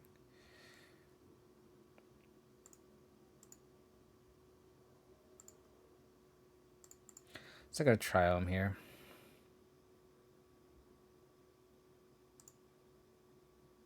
This actually hit is like a lot better on the draw.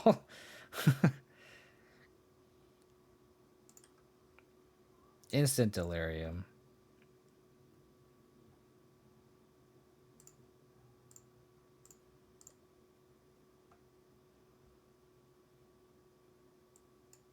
They have Saga. We'll take the heat because that is their answer to Tamargoyf, and we will just prismatic getting that.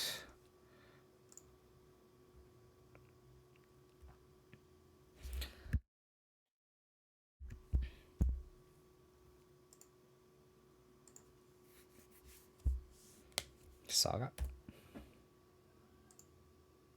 Spell bomb, you got it.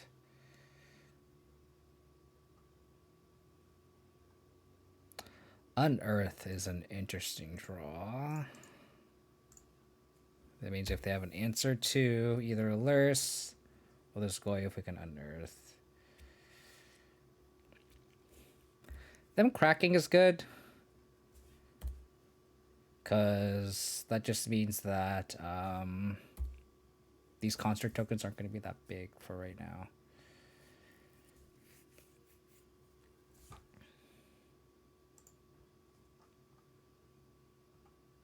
Ooh. Untap land, please.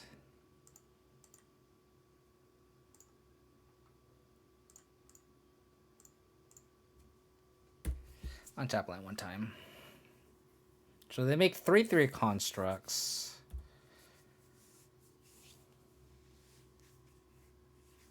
But we can Kai's Guile them.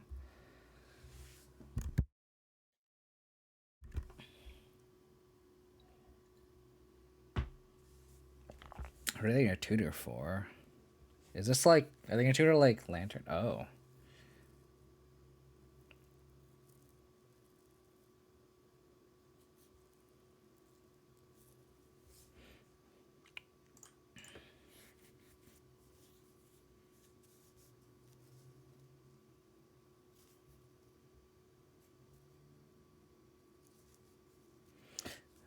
Wish we had a removal spell. Ragavan.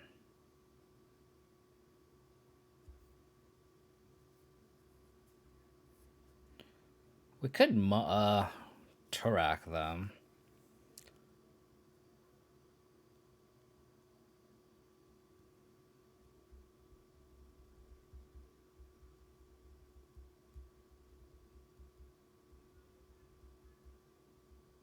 How's it going, Spirito? Hope you're doing well, buddy.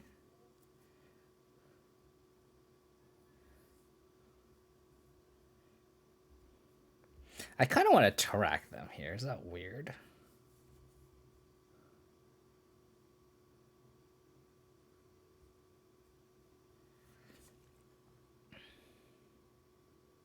Let's just make it a 4/4. Try my best, buddy. Trying my best.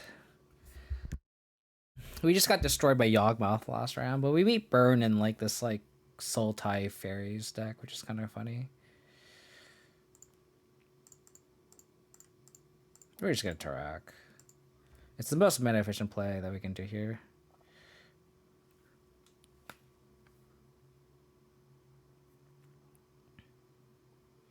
Yeah, it most definitely is.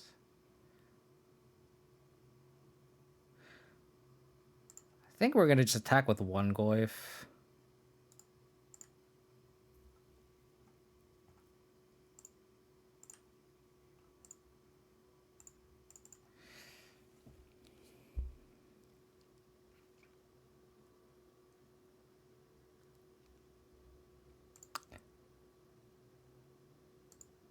Cool. So now these are just lethal.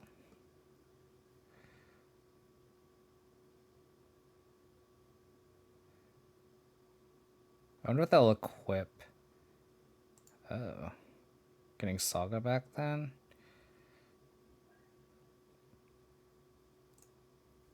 Okay.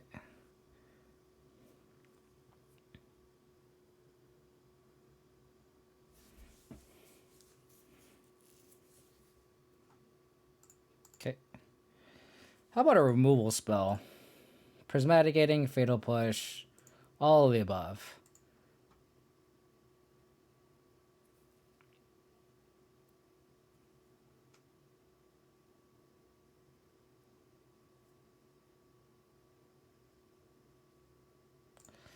I think we just gotta keep applying pressure here.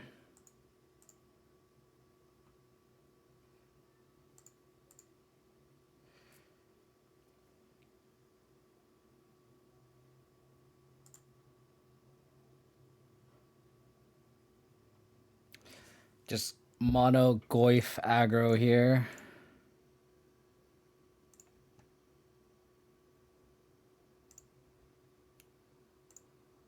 How many Goyfs do we need to win this game? I wonder if they put Lurrus in hand, equip Shadow Spear. Okay.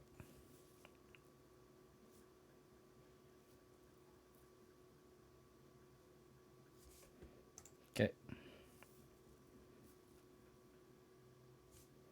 Okay.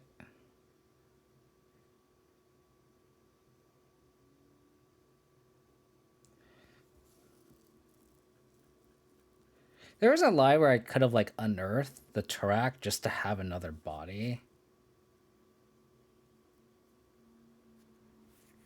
Again, prismatic ending. Oh, sure.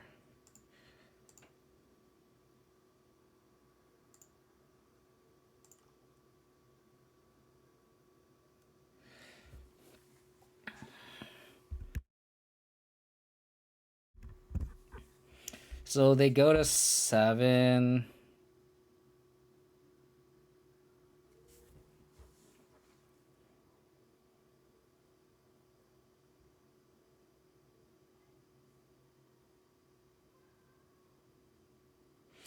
Yeah, I think we just attack.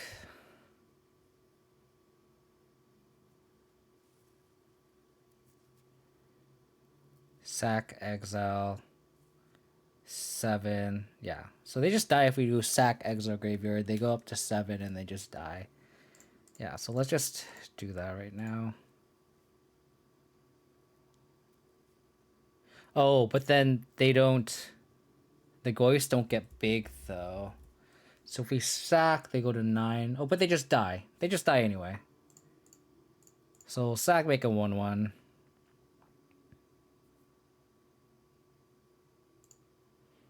They go to 9 and then just die.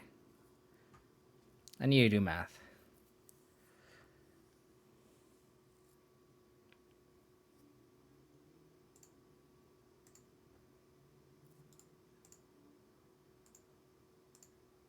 How many Goyfs does it take to win this game? How many Goyfs does it take to win this game? Okay. Let's play a little better now. We just got really lucky there. That Turak though was pretty good. So Darcy, Goyf, it's just like the Jund Saga list, right? So like these look pretty good. Spell bombs are pretty good.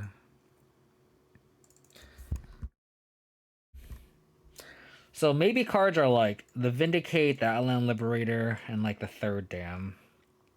I think the Thoughtseizes for sure come out. Turak has been very good for sure. So we could like board out all discard spells and then like board in like these guys. So like we just don't have any discard spells. Look at all these X spells here.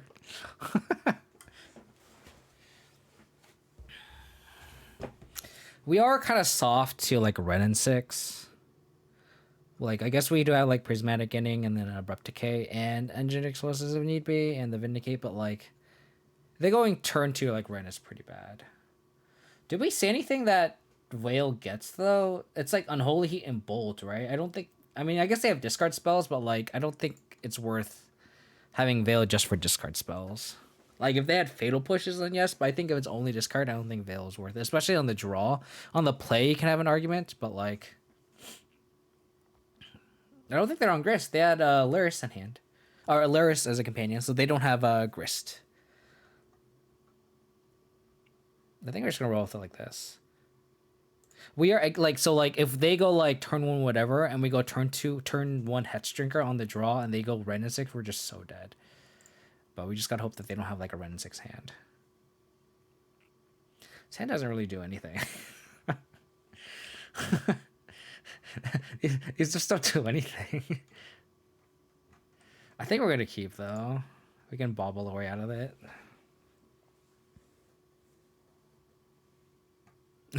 No, it was a Ren. And we just ignored it. Like we just didn't care. Yeah. Like that's why we're just able to ignore it. Like we're like whatever. Like we just out like we're like they were like cycling nurturing P lands and we just like did not care. Please be a discard spell. Please be a fatal push off the top. Fatal push off the top. Prismatic Inning. Fatal push. One of the two. Okay, we have to Bobble Trick. Turak. I don't think we want the Turak here. It's just so slow. Then again, we go like turn 1 EE, turn 2 crack EE, turn 3 Kaya's Guile, turn 4 Turak. That's not bad.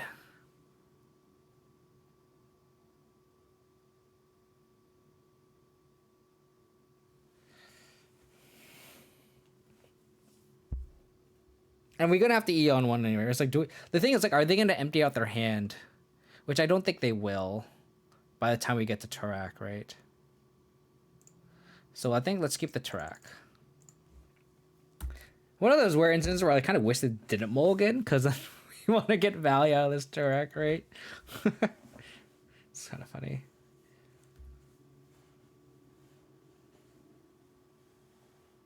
We just gotta hope that this monkey draw isn't great.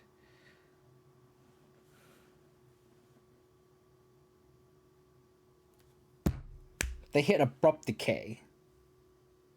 Oh my god. Oh my goodness. Why does Ragavan always have good hits against me? They're not cracking or casting Abrupt Decay.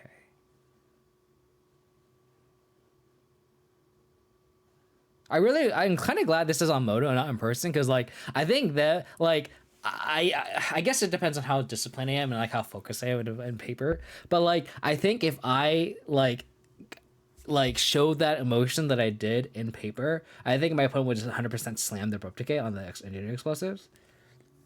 But like the fact that like this is online and opponent like has to make a decision with any extra info.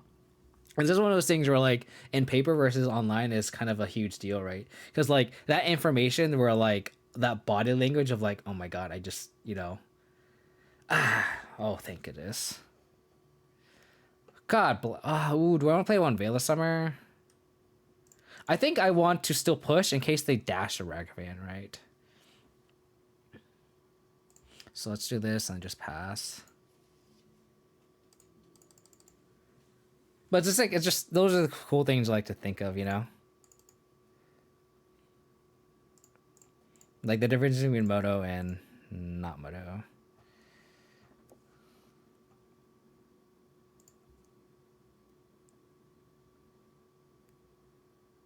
They only play one creature. This Kaya's Guile is going to be sick. Kaya's Guile, and then we can track the following turn.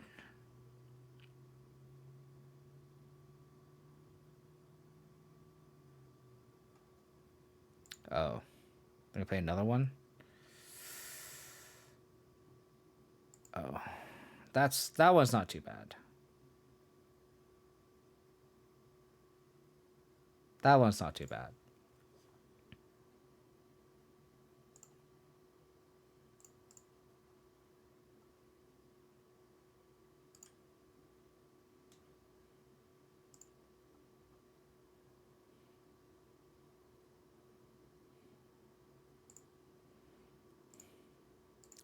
I'm gonna see if I can punish them.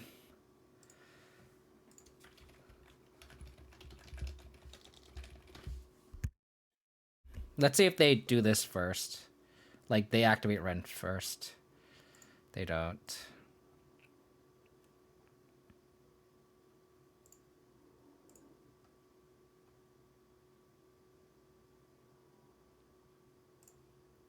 I think I'm gonna sack Exile, I think.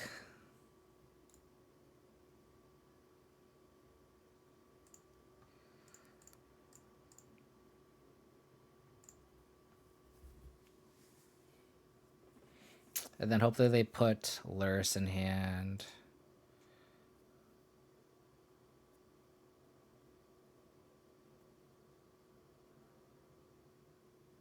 Damn it.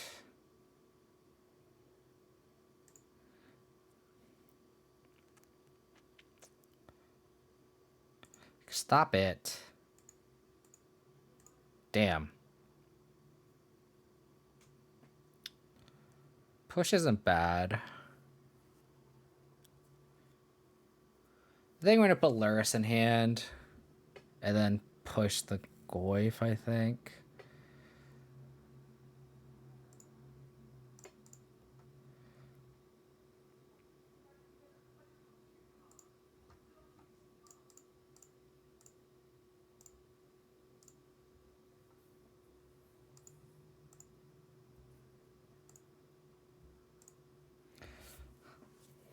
And we're at the stage of the game where, like, now we can Hexdrinker and, like, grow this, right? Oh, damn.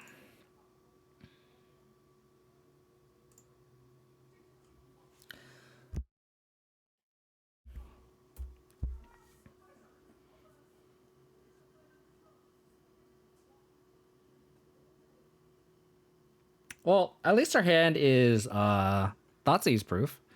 We know they have Bloodstained Mire in hand.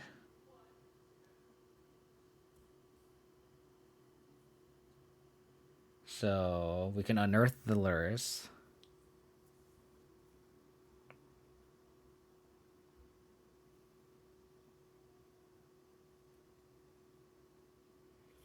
Huh. That's kind of an interesting take.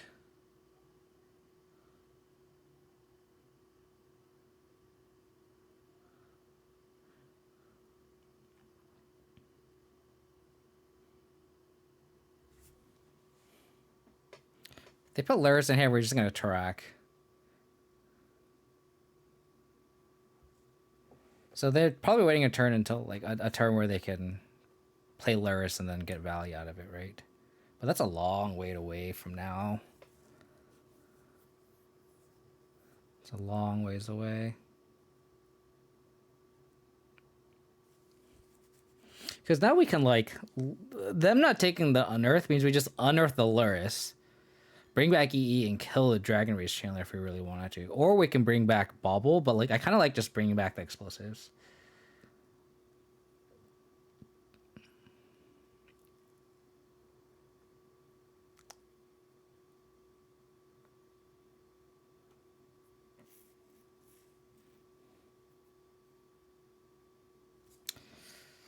Yep.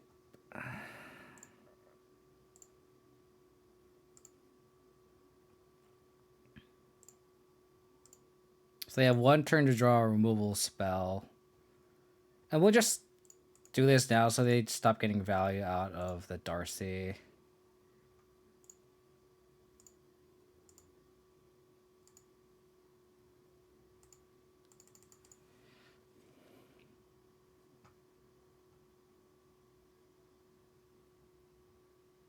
So they have Bloodstained Mire unknown.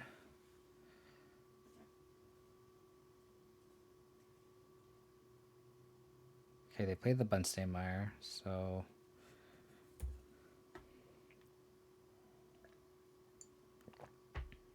they ran out of fetchables. They ran out of fetchables. Oh my goodness.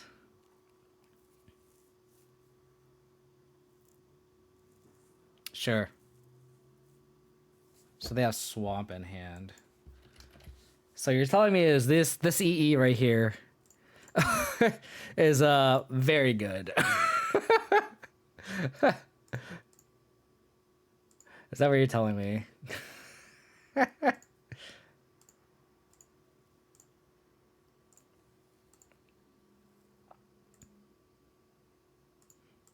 that what you're telling me? So, Unearth, Dan, if you're watching this, thank you, Dan. Thank you. Put Lurrus in hand. He got it. Sure.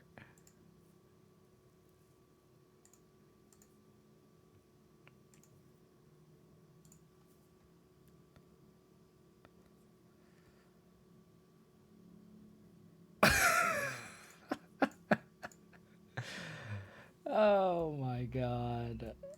So good. What are they drawing? Unholy Heat.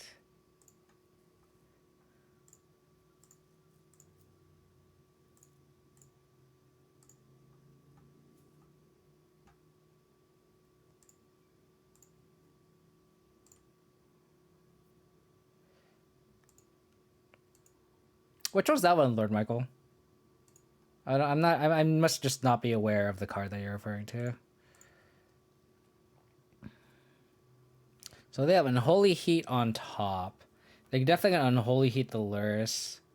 I think we just I wonder if we just crack this now and try to hit like another threat.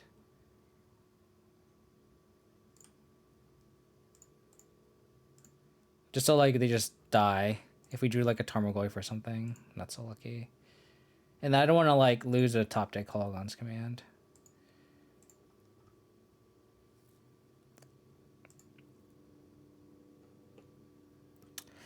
No, I could have put the Lurrus in. I got punished. I could have put the Lurrus in. I could have put the Lurrus in. Oh no. I could have put the Lurrus in play. I got punished. I got punished. Oh no. Damn.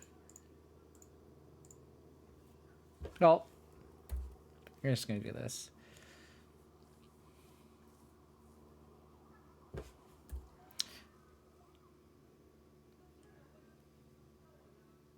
Damn. Why did I crack the spell bomb?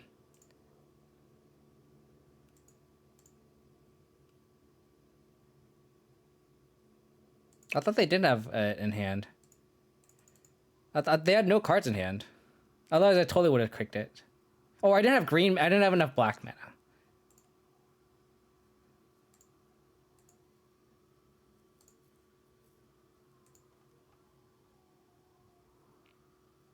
I kind of wish this was a push.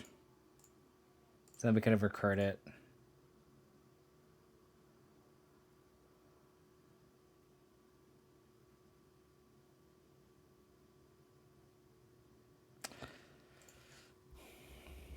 I kind of want to just crime or punishment, I mean.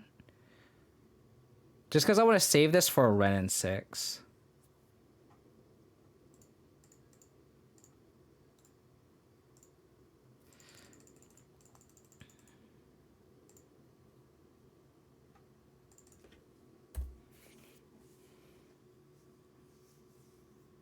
Damn, how did this happen? Oh, did I? I should. Oh my god, we're gonna lose now, aren't we?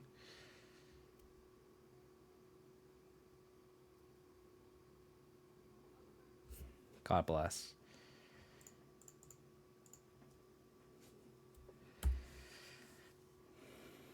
I got punished for playing the punishment and not the prismatic ending. Oh, the prismatic,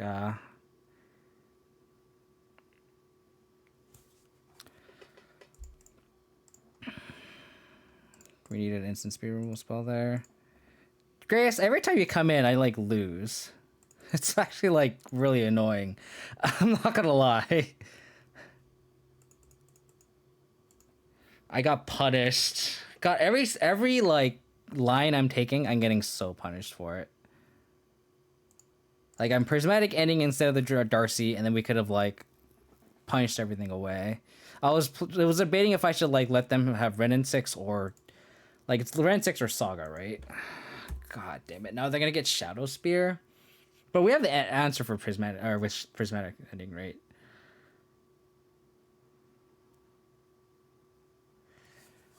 Oh my gosh! Can we get another punishment off the top then, or a lingering souls? Lingering souls would be great. They're getting a bauble. Interesting.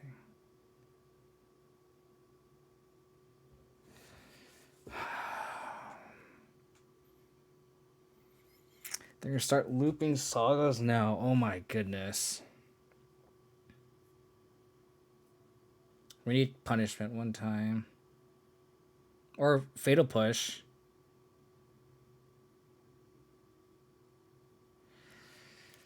Ah, damn it.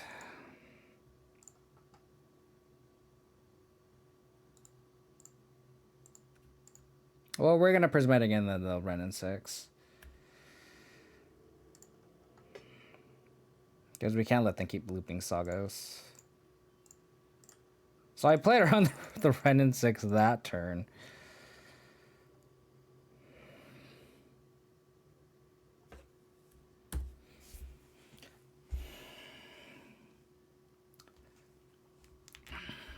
This is just so frustrating. Oh, crap.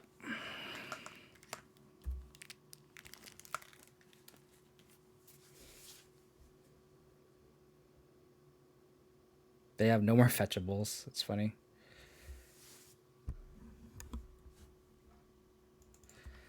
So frustrating.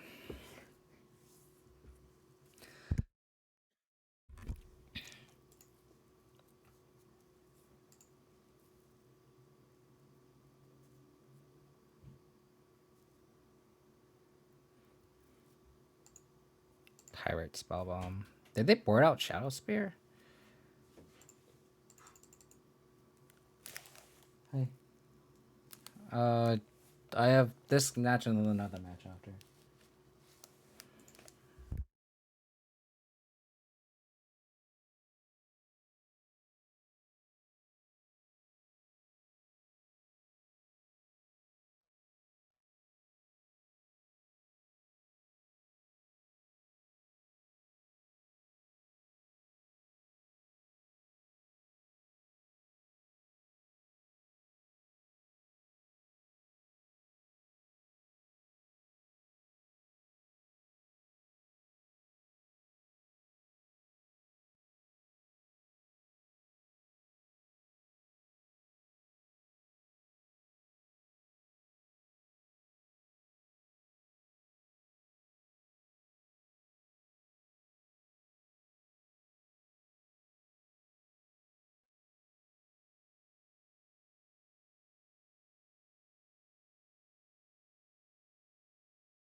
Alright.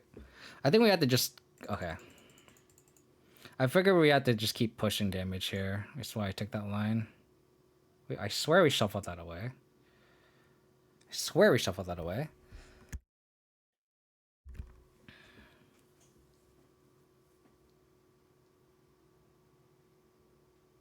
Bauble.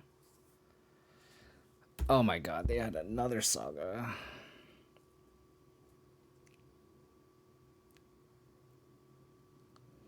Oh my god. A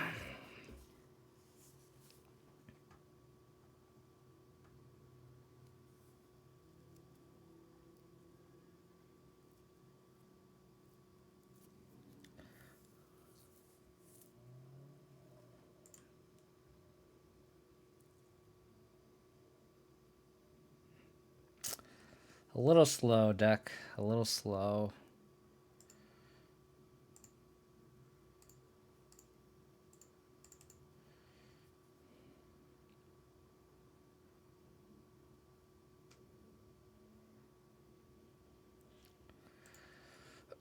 Oh my goodness.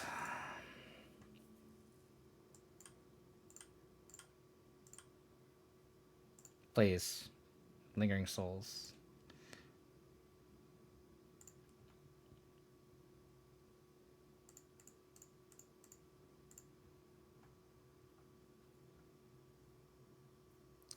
Do I want to play around another explosives?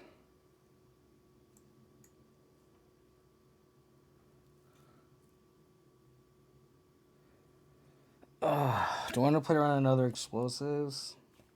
They have 2 heats, no bolts. I think you just have to flash this back. I have to give him 1 draw. No E 1 time. And like if they draw Ren and 6-2, they actually have a lot of reasons to just do this line. Oh, is this another, what is this?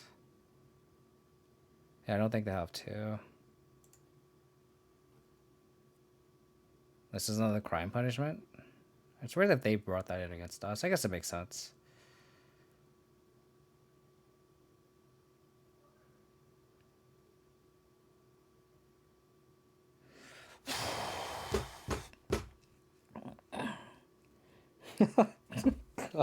I think I need some sleep.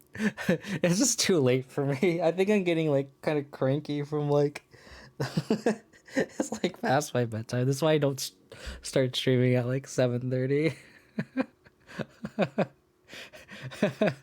I apologize for being like kind of tilted there. But like I think it's just like every time I'm in that situation, I always end up losing. And we're just so ahead that game, and it was like between crime punishment and prismatic ending, and then like we exiled the graveyard with the spell bomb, and then we drew the crime, and then we could have crimed the Lurrus and then brought stuff back, and like just like every little turn I did was just like incorrect in that situation. I think it was correct. Like I think having any top deck plus Ren and 6 is worth playing around then. I guess Urza Saga didn't play any yet, so I think like and we didn't see any Rens either. So it's like, are we trying to play around Ren and 6 or Urza Saga? And I guess Ren 6 is only like a 2 of.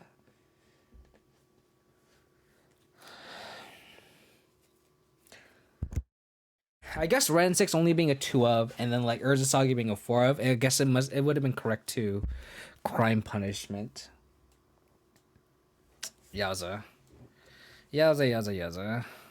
I think that turn where I spellbombed and then drew crime after, I think that's what just got me. I was like, really? Really? Does that really have to happen?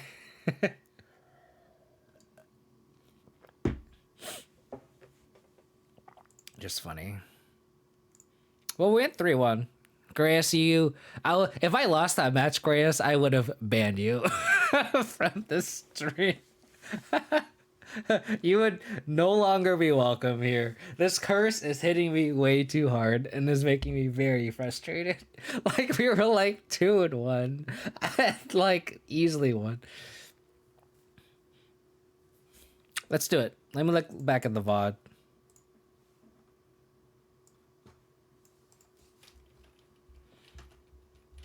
But yeah, I appreciate everyone for pointing out lethals that I missed too. It's how I get better as a player too. I'm also very tired. Where is the... What the hell? Oh, I need to full screen it? Where's the videos? There you go. The turn I spellbombed. Okay, here. So a little bit after that.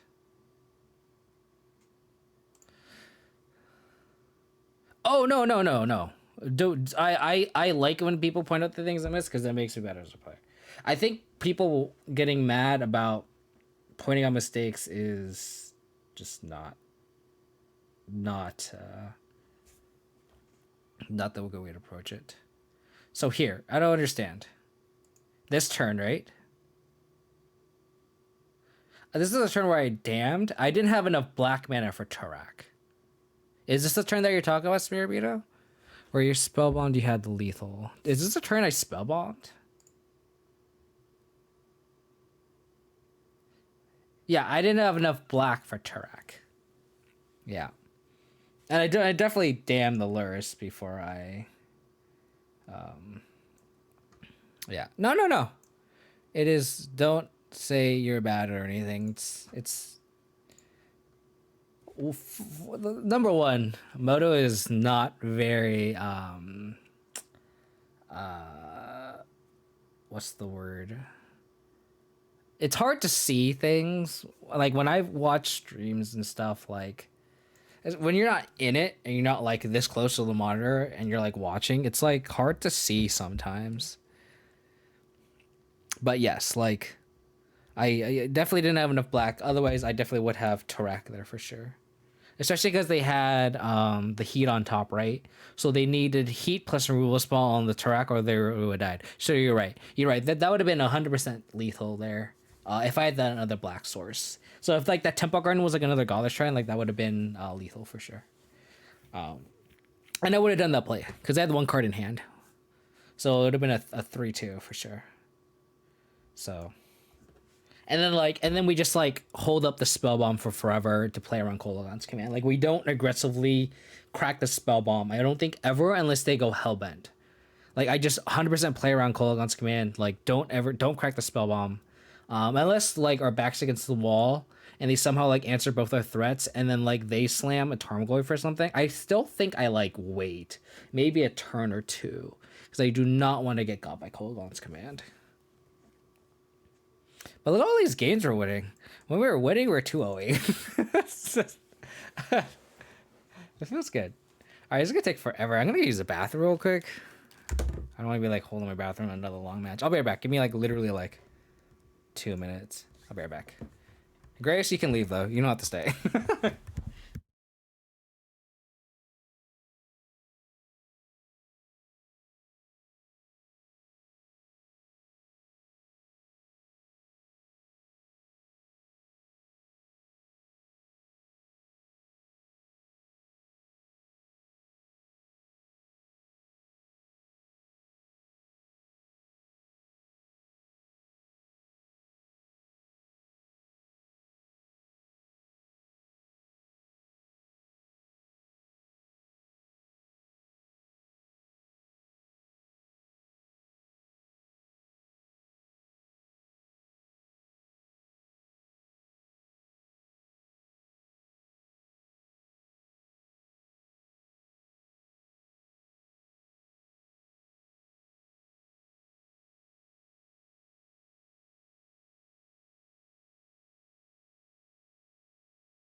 Chair stream, best stream. My bad, my bad. Wanted to go make sure I'm not playing Magic on a full bladder. Drinking a lot of water, which is what you should be doing. You should be drinking a lot of water when you play Magic. There's that rule of thumb where like if you aren't using the bathroom between every round, you're not drinking enough water. And I have a small bladder, so I do that anyway. But like I do think that's a good word of advice. Noodle Boy. Is Noodle Boy on Yorion? They better be. Yorion better be revealed here, or is this a scam? 100% a scam. 60 card deck, you're right. Boo. What a fake, what a poser. Boo.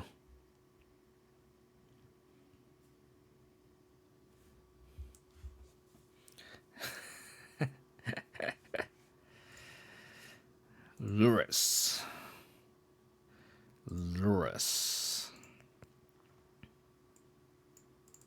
Okay, we have discard, Hexdrinker.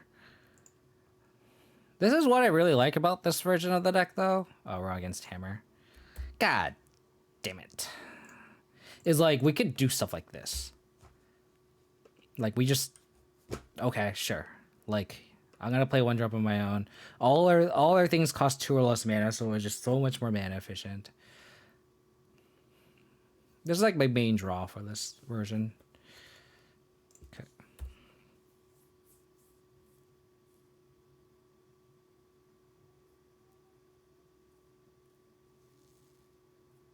Vicious Bauble.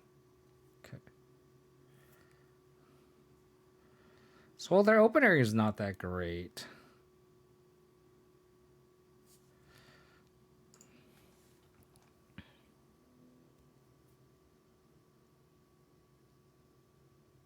I think we're going to save the removal. We're just going to Inquisition.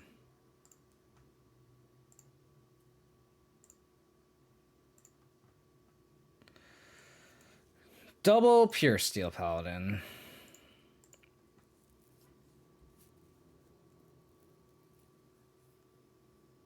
I think we're just going to pass.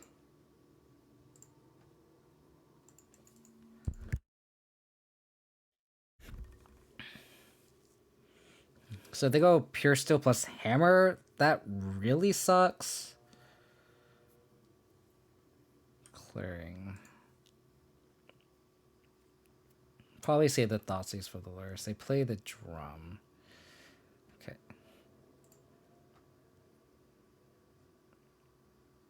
Lurrus in here. Oh. Okay, we need an untap land. Untap land.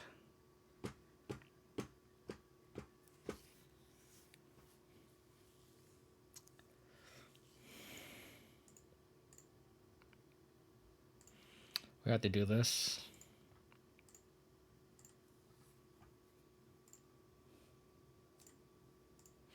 Being on the draw, I think it's what it's going to cost us this game. Oops.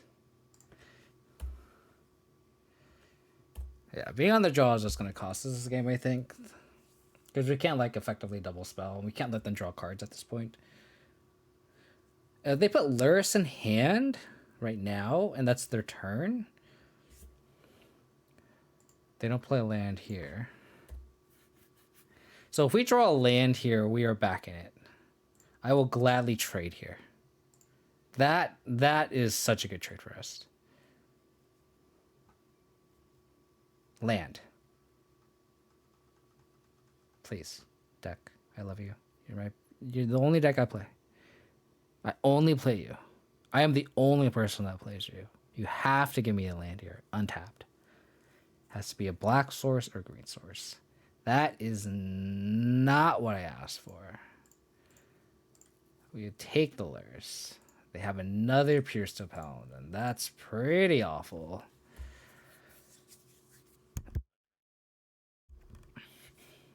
They drew a land.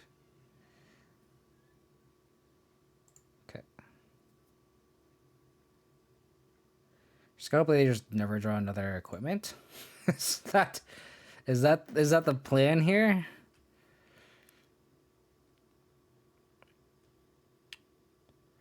I mean, if we draw a black source, we could Thoughtseize the Pure Steel Paladin.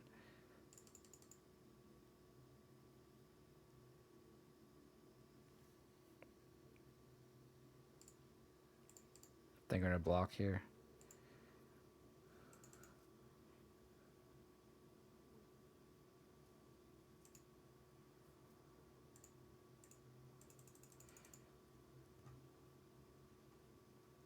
Deck. Don't do this to me. Don't do this to me. This league is going so well. You know you want to finish strong here. You know you want to do this for me. A Blooming Marsh would be fantastic.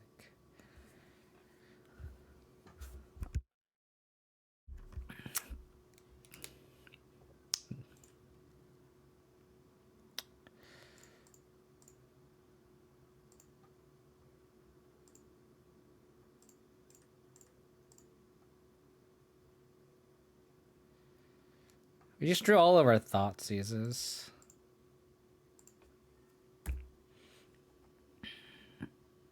Okay, we just need them to fate one draw.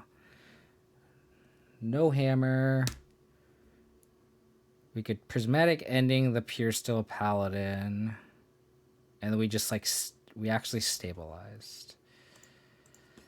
Thank you.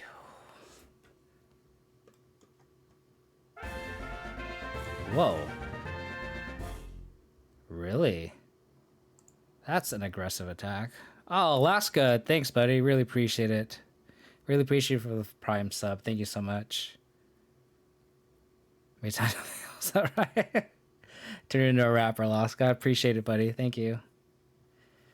Thank you so much.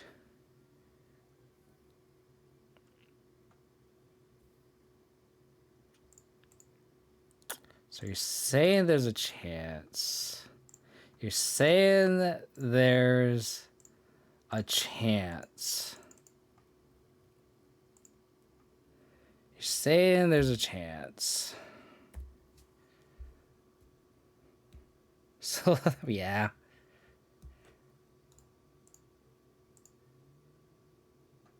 So you're saying there's a chance.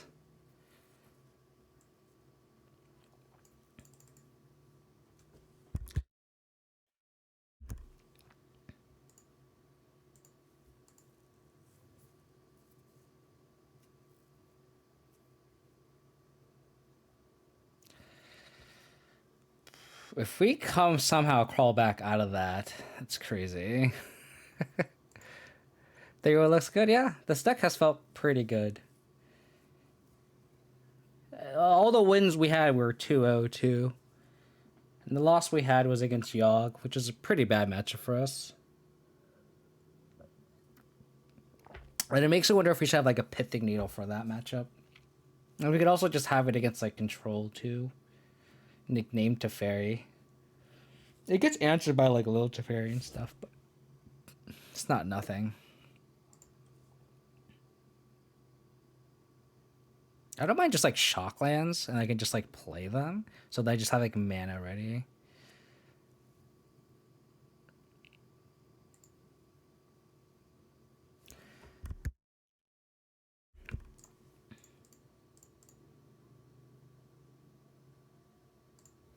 I'm gonna put a Lurrus in hand.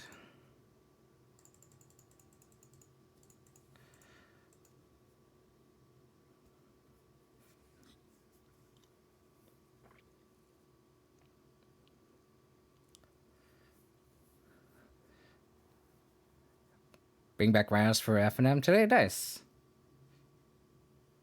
I'm assuming you are not in America, B Jeans. I'm assuming you're in a non-American when you say that you're gonna do it for today. Well, good luck.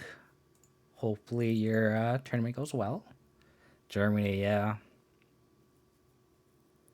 Okay.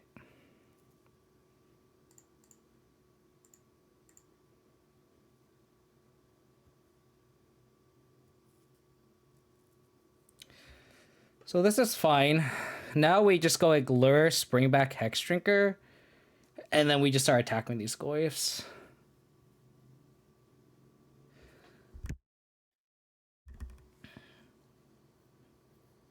And then the following turn we can like get aggressive, go Kaya's Guile, Lurrus, right?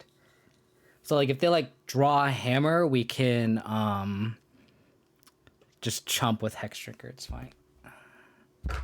So we are somehow like crawling back from this. Partner's playing really slow too. Noodle boy, what is up?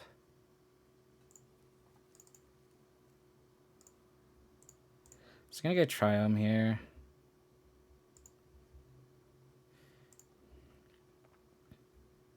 Or just have a Hexdrinker. I do not run Kaya. I'm not a fan of it. I think I'm gonna draw a card here. So I'm gonna Lurrus, get Bauble back.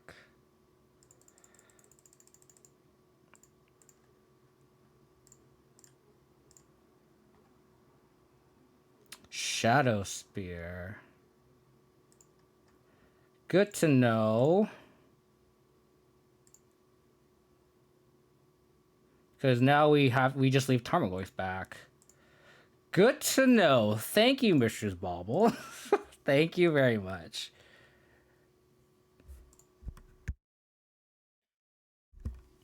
Because it's been so good for me. And it's like awkward in Abzan though. I'm not gonna lie. It's kind of awkward. They can't attack.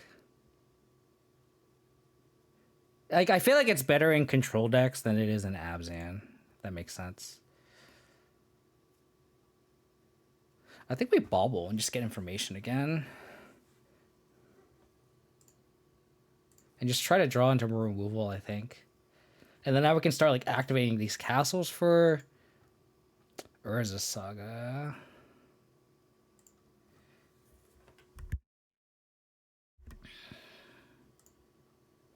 So I think we're going to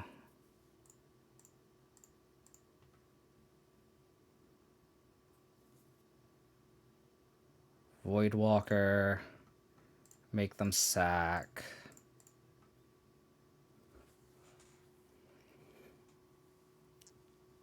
I was going to Guile and win.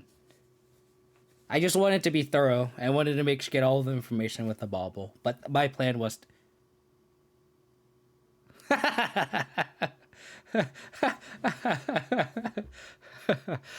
Chaos 21. We are main decking a engineered explosives here. Let me just try to miss anything from the chat. So like, I want to go back to the Kaya. I think Kaya's just like a little slow. I think like you want it to like answer like monkey, right? But like slamming it on turn 3 is just so slow. And then like it's good like if you can like clean up. Nice redemption rounds, Lee. It's good if you can like clean up, but like more often than not, it just like it's too slow. And against like Living End, it's too slow. Against Hammer Time, it's kind of slow, and especially with like Esper Sentinel, like I know like once you're kind of even, like then it kind of takes over the game because like you can take something out and then untap minus again, so you can like repeatedly remove something. Like that's what it is on paper. I just haven't been experiencing that, honestly. It's been a little rough trying to like have that card in hand, and then just like I guess like Living End, like it just like doesn't do anything efficiently. And then by the time you slam it on turn 3, they just like violent outburst like a response, and then you just die. So like I'd rather have like a Kai's guy where we can kind of like bait him into doing it. So like I think Kaya's better in like control shells where you have way more removal, you have way more interaction, and then you slam a Kaya and then you can protect it. Like we can't really like we do have the capability to like clear the board and then have a Kaya, but like more often than not we just kind of can't. Like we kind of struggle to. Like that game, like yeah, sure, once we have a Kaya, it's fine. But like it's kind of tough. Like you kind of need to double spell to be able and hold the removal so you don't die like an Yawgmoth and stuff. So I think it's a little iffy. Again, I think it's better in like an Esper control shell than an Abzan Stoneblade. Not that I say that's bad here. Not that I can anyway. I have Lurrus as a companion, but like I think in like a regular boomer range, maybe it's better with like Ignoble Hierarch maybe as a sideboard card. Then maybe it might be. But then again, it's like I'd rather just like hold up a turn 2 Kaya's Guile, or I'd rather just play Endurance or something, right? That's kind of how I felt about it. Or against Blue Armor 2. Yeah, it does. I mean, like, you're exiling Monkey, you're exiling Darcy's, and then you're exiling the graveyard away, and then you're hoping to, like, fireball them out, right? It's okay. Like, I just think 3 mana is a lot for that kind of effect. Like, there's a reason why, like, I'm not even running Vindicates in the main anymore of this list. Arguably, this list is lower to the game, but I just think you need to be a little more efficient with it. And just going, like, 3 mana exile your 1-drop is just not what you want to do. You know what I mean? Like, if that makes sense. Like, you're trading 3 mana for 1 mana, and again, you have board presence when you make that play. But then at the same time, it's like, more often than not, they have double creatures. And you exile something... You exile a monkey, it probably hit you already, and then they already have like a Darcy in play or a Ragavan. They probably already have Delirium, and they just kill your Kaya. That's my experience, and I played a decent amount of Kaya, and that's just how I felt. I always give Kaya a second, a third, a fourth, fifth chance, and that's how it's like a repeated offender of those play patterns. And maybe it's like those like 5 times the situations, maybe like the low end of a variance of that card, but like it should be a card that should be a slam dunk, right? And it shouldn't be that much like bottom of the barrel variance of like bad of how like it's not bad, right? It answered a monkey, but like you kind of want to be doing more. Like Kaya's guy, you can make them sack and make a 1/1 and protect yourself, right? Like so like if they don't have delirium, you can like exile the graveyard and then have like just have 1/1s as and they're forced to attack, right, with the Darcys, or they can like sack the Darcy and then we can block the the Kaya's guy just like a lot better. So I think this is a better main deck card, and like even in the sideboard, I just like the Kaya's Guile better, just because it wipes the whole graveyard too. But yeah, this list we went 4-1. Arguably, like I don't know how we won that last match against Hammer. That game was insane, and they just like conceded right off the bat. But like I'm glad the changes that we made were very good. The Castle main deck very good. It gave us a chance to get some matchups where it would, if it was like a Pete land, it would have been bad. There was one game where it was awkward where we had like Locked Wayne plus Fetch plus Bauble plus discard spell and Tarmogoyf, so we needed like the Fetch to get Temple Garden, and we couldn't turn one discard spell, but that was fine. I think that was a game against like Jund Saga, and we won anyway. Like I think you can just Bauble trick ourselves, get the Triumph, and then we can we Thoughtseize with Hexdrinkers, so like we didn't lose too much tempo there. But other than that, like I think the castle was very, very, very good. Main deck explosives didn't come up. I kind of like the synergy with the Lurrus as a companion. Again, this is just a meta call. It can answer multiple rhinos. It's great against Hammer, great against the red decks. And this is an example where we're talking about Kaya, right? I'd rather have engineered explosives against those red decks because you can wipe the whole board. I'd rather have an explosives than a Kaya, if that makes sense, because it's more mana efficient. They double spell, they slam multiple creatures on the board, they flood the board, and you just clean them all up. I've been liking the castle with appealing with how grindy some of the games have been going, and it continues to exactly. I mean, like that. There was that game where like I wish it was like a Pete land there, because like I could have cast like Thoughtseize into Goyf, like that would have been way better. But like there was the spots where Castle was crawling us back in the game. I think it gets against Yawg, like where I think we won that game too. And like Castle was definitely a role player there. So it's a give and take, right? And you just gotta make sure you have enough swamps, and like that's kind of an anomaly, I think. It's just we're gonna keep an eye on it, but I do think this is a lot more promising. Other than that, our North was very good against the discard decks. We had we put Lurrus in our hand, and our hand was Unearth plus Lurrus, and they took the Lurrus, which is incorrect. They should have taken the Unearth. So like being able to bring back a Lurrus felt really good. I was very happy with the Unearth. So I'm excited to test this card more. The main deck Kaya's Guile didn't come up against Burn or anything, but like it was fine. I think this is still a fine main deck card. I think this is better than Vindicate. It just does a lot for 3 mana, and this deck is a lot more lower to the curve. So I think for right now, this is just the better call. Sideboard Rice, Hushbringer won the game against like that Sultai deck. I still like the Dam. I think Kataki's still good. This card is still... The jury's still out with this card. We didn't draw it, but I think it would have been good against the Hammer deck and the Saga deck. Because we're like in top deck wars, and like if we flip this and we just like destroy all their tokens and sagas, it's like so good. We didn't get a chance to board in Veil of Summer, but like it would have been good against the Sultai deck. The Crime Punishments were very, very good. Again, if you watch the Jund Saga deck, I just pick Prismatic Ending instead of Crime Punishment to answer a Darcy, and then they drew Saga. But if we did the other way around, the punishments would have been very, very good. Dryad Mastery, we haven't had a chance to draw them yet because we didn't need them. We didn't play against Cascade. I think the one card I do want to add is probably a Pithing Needle. Someone in the Discord, again, mentioned Pithing Needle was very good. It was a person that 5-0'd with the Ignoble Hierarch list. And they had Ignoble Hierarch, Pithing Needle on the side because they had some budget options instead. They didn't have Force of Vigor or Endurance because those cards are really expensive online. So they had a Pithing Needle and they were really high on it. So I kind of want to try a Pithing Needle because I think it's pretty versatile. We could name Yawgmoth as a main one. We can name it Planeswalker. I think it has a lot more versatility than we think. So I might try to find room for that. But otherwise, like, this just felt good. Felt really, really, really good. And like... they just get to here, but like the games that we won, like this was pretty clean, so I'm pretty happy with this. So I think we're going to continue testing this Lurrus list. So if you're watching this on YouTube, you're watching this live, hope you are enjoying this content because I'm going to be jamming this list. I think this list is going to be better positioned than the Stoneforge Mystic list and the Ignoble Hierarch list. I think this list just feels way better.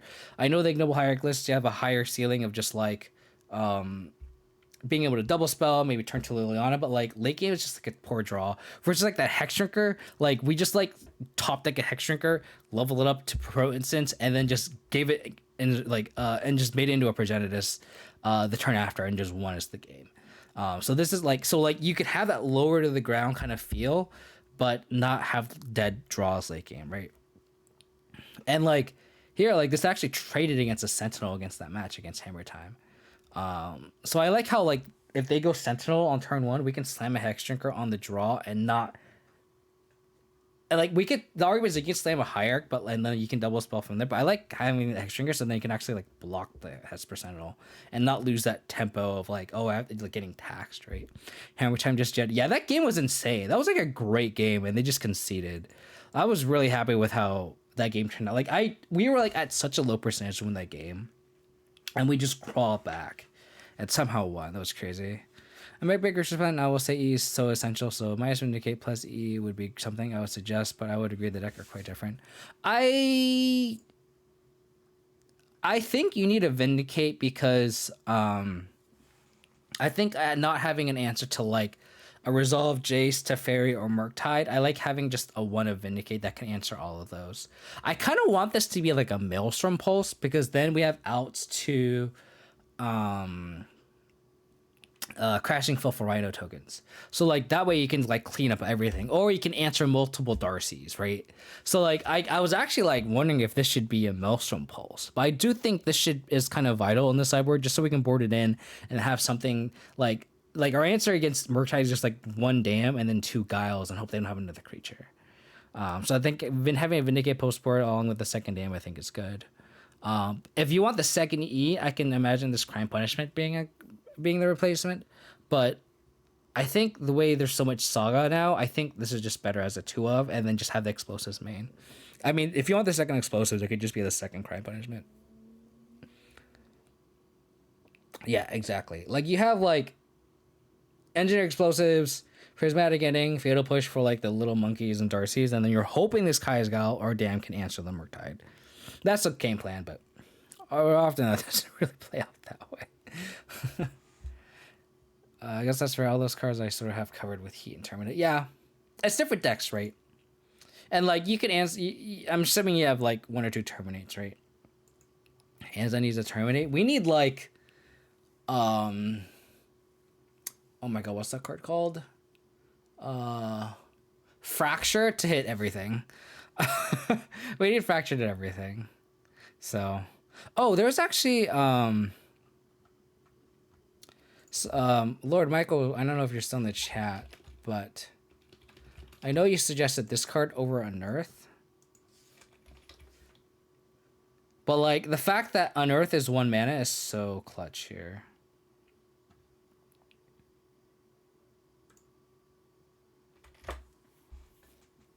The flashback is interesting though, but I like how Unearth can cycle though. That's the thing. So that's the main draw I like about Unearth. So it's like when you're like drawing a Unearth late game and there's like a rip or something, or like there's games where like against Blue-Eye Control where like they just have a main deck rip. I kind of like just having Unearth just because it can cycle. But I think that is something to worth note. I will keep that in mind. I don't know if you're still in the chat, Lord Michael. But I appreciate your suggestion, and I'm actually going to keep that in mind, though. Because, like, this having flashback is a big deal.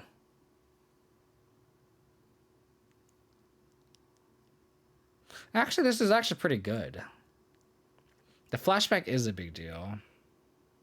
So, like, is flashback better than cycling? But that turn where, like, we got to Lurrus, bring back EE, and crack explosives, we had just enough mana to do so. So I feel like this is that 1 mana is like kind of iffy.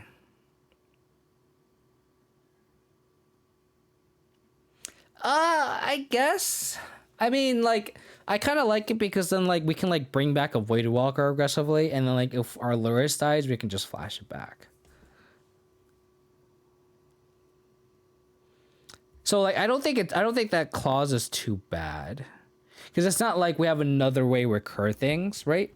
It's not like we have a second Unearth or something, or a second copy of this. We have no way to like unless you're considering like the flashback clause, but I think that's fine because then like if anything, it's just more value we can get out of it. Yeah, I kind of want. I'll keep this in mind. I'm gonna keep the Unearth for now, but every time I have Jar of the Unearth, I'm gonna see if this Can't Stay Away is better. Earlier in the game, I think going Unearth the Lurrus, bring back Cracky, and that just used all our mana. I think that's a big reason why Unearth is better because it's just 1 mana versus the 2. Cycling is also a big deal too in case like our graveyard is nuked as well. So I kind of like that more, but this is a higher ceiling card, right? Like Can't Stay Away is a higher ceiling, Unearth is a higher floor because of the cycling. But I will say the Unearth felt very good though. So I think having one of those effects at least, either this or the Unearth, I think they're both worth a slot. But that just requires more testing. I'm glad this list felt good. So, let's see. Abzan has Trophy. I don't like Trophy. Trophy is just so bad. Infernal Grasp is a thing too, but 2 life is also just kind of rough. Because like you want it to answer like Murktide and stuff, right? But like it's also just like the 2 life against those red decks where they're just so aggressive is just a lot. And I don't think it's worth it. I don't think it's worth the versatility. Like just these drawbacks are just like not great. So, oh yeah, that's true. It is our turn. I just don't think it's worth it. So we have some options. We can raid humans. We can raid hammer. We can raid Electro Grizzle. Or I could raid Chris or Connor, man. So take a pick, and anyone in the chat, pick a raid, and we will raid them. I am kind of leaning towards the smaller viewers. I mean, humans is cool. Looks like they're about to get obliterated by Amulet, though. Or Hammer Time. This person doesn't have a camera. I kind of like people to be more intimate. Let's raid humans. Bands off. Hopefully this person's cool. Let's check them out. Take it easy, stay safe, stay healthy. If you want to support the channel, hit that follow button on Twitch. Support me on YouTube. Hit that subscribe button on YouTube. Check out my past streams. Follow me on Twitter. Appreciate all the support. That's where we're going to be posting my last streams. Go to my Discord, hang out. This is where we came up with the list. Felt fantastic. Appreciate everyone for supporting my Discord and helping me bounce ideas off of, you know, I have all these ideas and, you know, people like saying this is good, this is bad. It really means a lot. And like this obviously culminated to a 4-1. So I really appreciate it. Take it, stay safe, stay healthy. I think I'm going to take the weekend off. It depends on if I play Ultimate Frisbee or not. If I play Ultimate Frisbee, I'm going to not be able to stream this weekend. But if I don't, I will be planning on streaming. So I'm either going to be streaming either this weekend or next Tuesday. So I'll catch you guys then. Take it easy, stay safe, stay healthy. Catch you guys then. Bye.